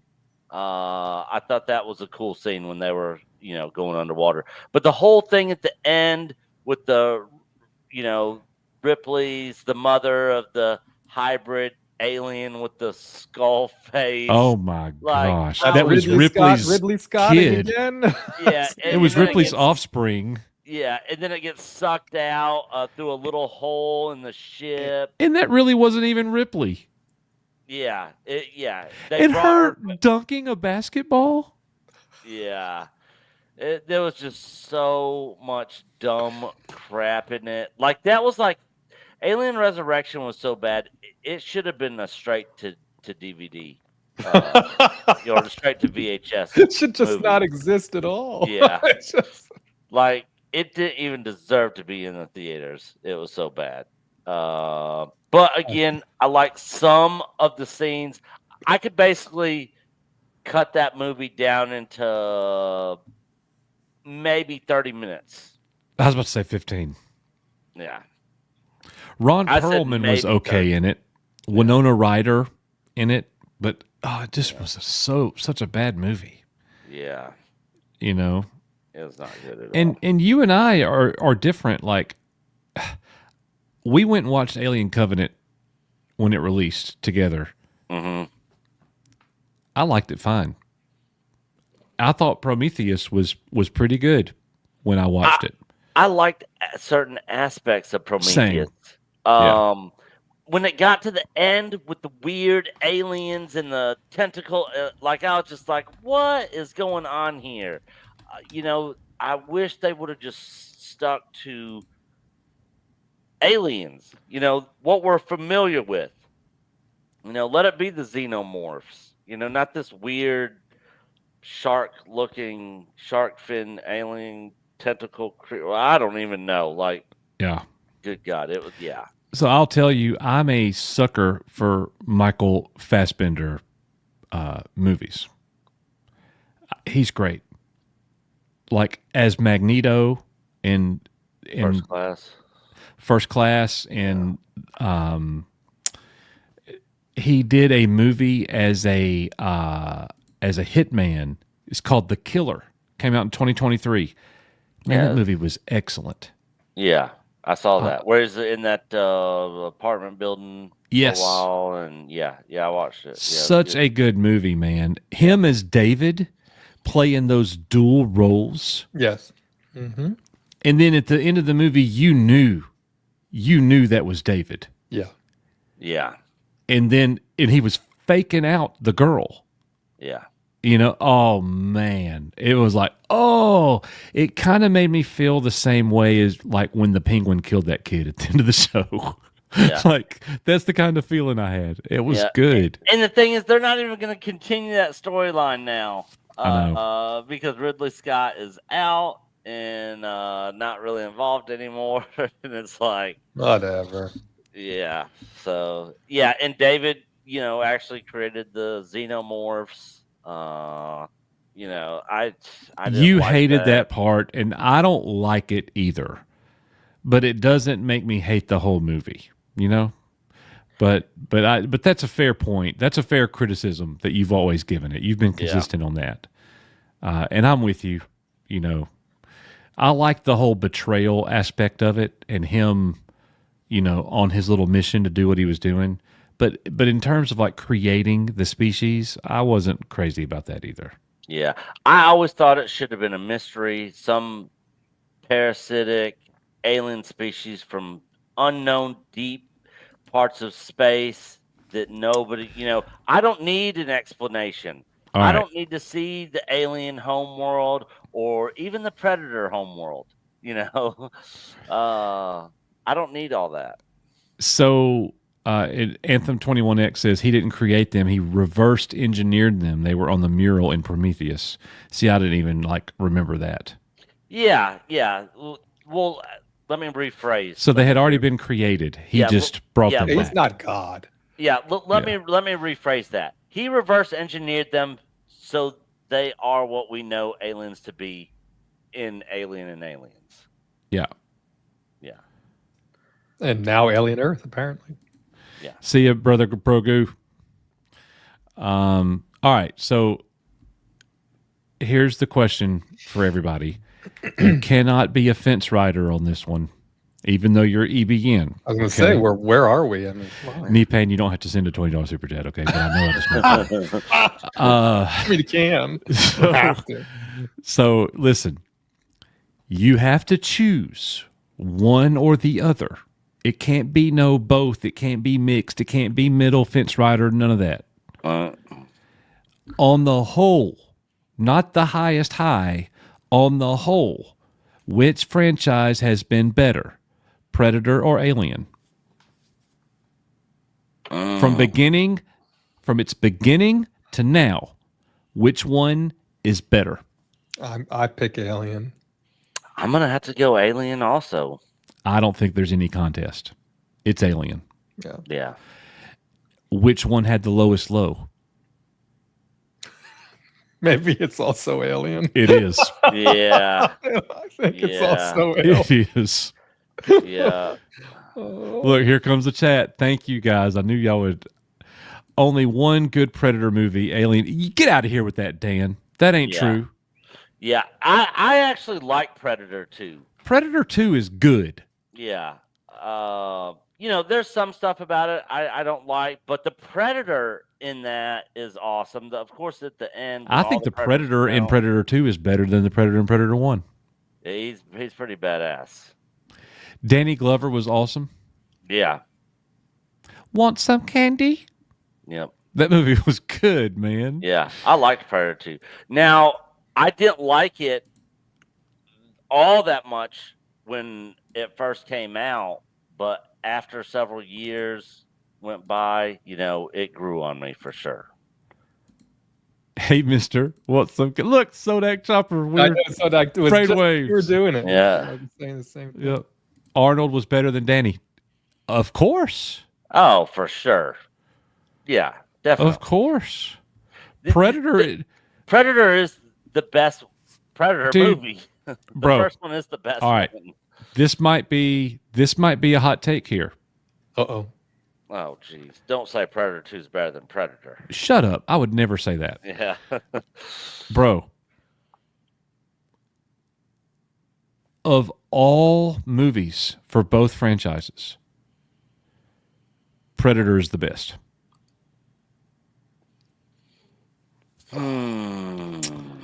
Alien is a better franchise, but Predator as a standalone movie by itself is better to me than all others. I think I like Aliens better. I said what I said. Yeah, Predator and Aliens, they are neck and neck for me. They are neck and neck. Yeah. And see, I like Alien more than Aliens most days. Yeah. I love Aliens, though. I mean, but Predator might be top 5 for me of all time. I think it is. Yeah. Predators. Dude, we used to play. Not bad either. I burnt. This is going to age me. I burnt the movie soundtrack for Predator onto a CD. This is in 2001. And we, in college, would have a Halo LAN party and go 8v8. And my team, all 8 of us, would be in our room, and we had the Predator soundtrack playing while we were playing Halo. After we had partaken some recreational things. Okay. I felt like my heart was going to beat out of my chest, dude. We were like in the zone like never before. That's how we played all the time. Like, it was incredible. Oh my goodness. Crack. No. Yeah. Oh, is Venger in chat, or did he already? Venger is still here. Mm-hmm. So I'm not at home, but Debbie did send me the Nosferatu popcorn bucket coffin casket. Why'd she send it? I thought she was sending it to Venger. Oh, did she send me one and send him one? I think she sent one directly to Venger. Oh, okay. Or see, I wasn't sure if she sent it to me for me to send it to him. Okay, she said no. Okay, all right. So I thought. Oh, wait. Is she saying no because she sent it to you accidentally? Okay, yeah, Debbie, is that a no or a no? Yeah. Okay, so that one is mine. Awesome. So all right. So I don't have to ship that to Venger. Good thing I clarified that. No, Venger confirmed that they got theirs. Okay, awesome. And she just reconfirmed you both got okay, it. Good. All right. So so now I have another badass popcorn bucket thanks to Mama Bear. Did she send you anything else besides Nosferatu? The Vader cup from episode 3. Let me show you what I got. All right. I didn't get the Nosferatu. She sent me something else. Yeah, so me and which I didn't even go to the theaters to see Nosferatu. I actually watched it at I finally watched it at Mike's. He got it on 4K Blu-ray. I was gonna say, I know you have it a different way, but I think it's streaming now on some service. Yeah. Nick, I would never have you send a package to someone else. I figured not. All right. I didn't think Thanks, so either. Debbie. All right. Debbie sent me a Karate Kid Legends. Oh yeah, you said that. Yeah. Trap box. That is so cool. Check this. It's like, how do I open this box? You just press the little button right here. Bam! Popcorn goes right in there. That's pretty sweet. That's freaking cool. Sick, dude. Have any of you seen the Karate Kid Legends movie yet? Yes. I've heard nothing but good things about it. Yes, I have seen it. Okay, I've heard mixed reviews on it. What'd you think of it, Risman? And so I thought it had everything that a Karate Kid movie should have. My main complaints was, and this is one of the complaints is a weird complaint. I thought it could be a little longer. It was like an hour and a half, and I just felt like there was a couple of parts where it could have been a little bit longer, and I wanted to see more of Ralph Macchio and Jackie Chan on screen together. But I really, again, I thought it was fine. I mean, it's not the best Karate Kid, movie you're ever going to see, but I didn't have any issue with the story. And I thought I guess he's a 25-year-old, but he was playing someone in high school. But the lead character, who was the Karate Kid in this movie, I thought he was phenomenal. Okay, yeah, I've not seen it yet, but I mean, I want to see it. Dan Grissom, the new 50th anniversary Jaws popcorn bucket is the shark's head in his mouth opens up for popcorn. This is true. So there is a large re-release for Jaws on the 50th, releasing for Father's Day. So just in a week or so, I guess it's going to be out for maybe a week. It's a major release, and it is a huge popcorn bucket with the Jaws head and everything. But yeah, if you're into, I don't think I've ever seen. I'm sure I haven't. I don't think I've ever seen Jaws on the big screen. So I might even go out and see Jaws on re-release. But I think it's, I want to say it's the 10th or the 11th of June for 5 or 6 days. It's just right around the corner. Yeah. Awesome. I saw a poster for something else it was weird. I could not believe. I can't remember what it was, but it was like one of those random limited events. Oh, the Fathom event's probably doing something. Yeah. I can't remember what it was. I think The Last Crusade is coming Last out. Crusade is Father's out, Day. but I think it's already done. Oh, it already came out? I think so. I thought it was a Father's Day weekend release Hold, also. please. Hold, please. One of them was just for a day or two. All right, maybe it isn't. Here's I would like to see Jaws on the big screen. Yeah. All right, hot take here. Hot take. June 14th, 15th, and 18th is The Last Crusade. So yes, I Last thought so, Crusade, yeah. not yet.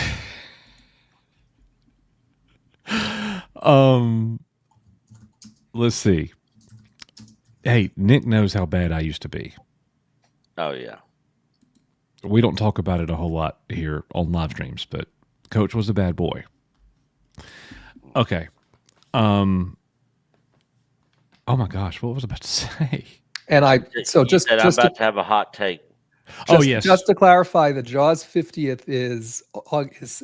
It's Labor Day. It's August the 29th through September the 5th. So I hadn't flopped. Okay.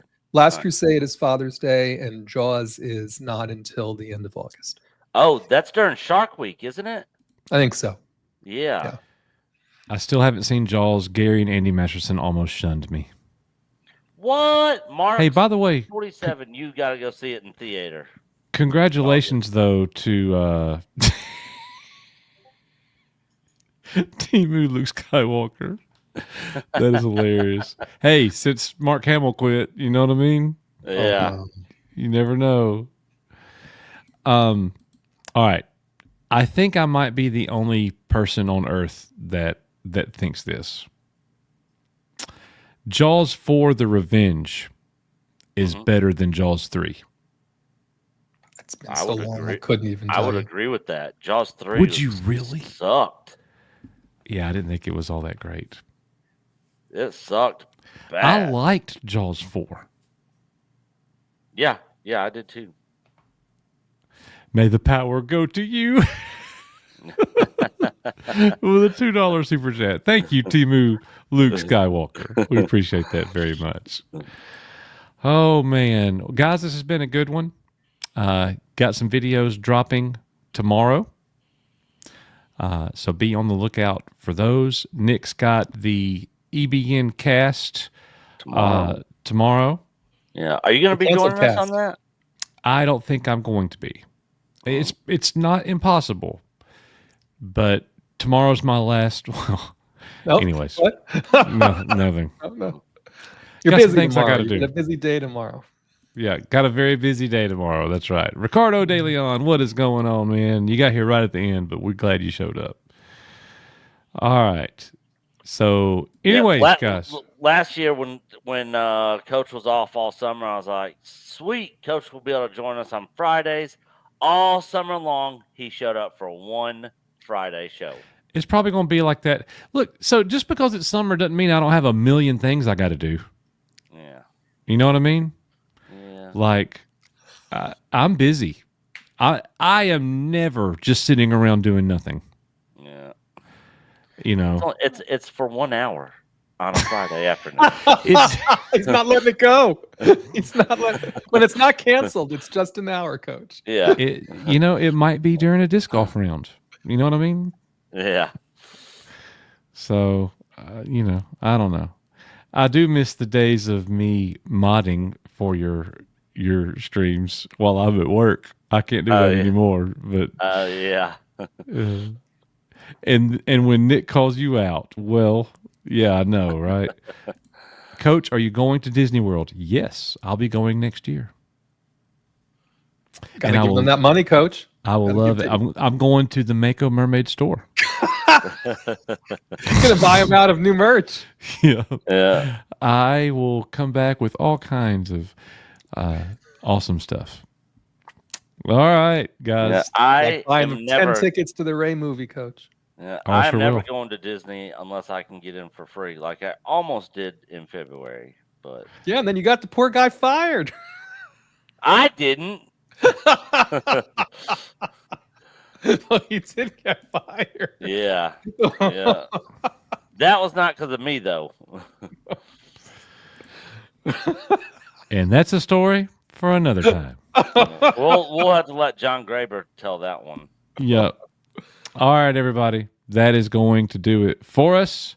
Thank you very much. Be on the lookout for all of our Mako Mermaids content coming very soon.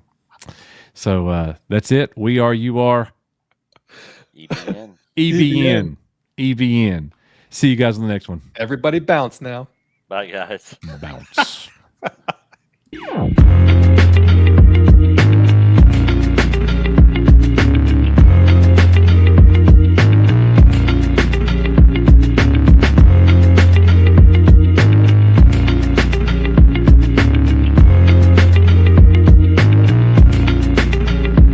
Green Lantern's been asking for this Rebel Snowspeeder emoji for a couple months now. Can we make that happen, Nick?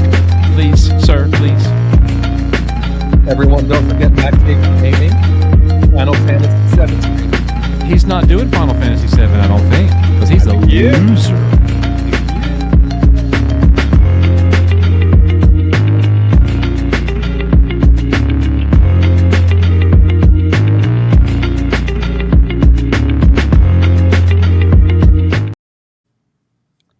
I don't think we have. We're still live. Oh, I don't think we have enough members to do any more emojis. That the music in that is so loud that I could barely hear you. We're still live. Oh, we are still live? It seems to be still live. I've said it twice. Oh yeah, we are still live. Hey, what's up, guys? Hey, we're still live. Are we still? We're still live. Are we? We're still live. Why are we doing that? Sir, what?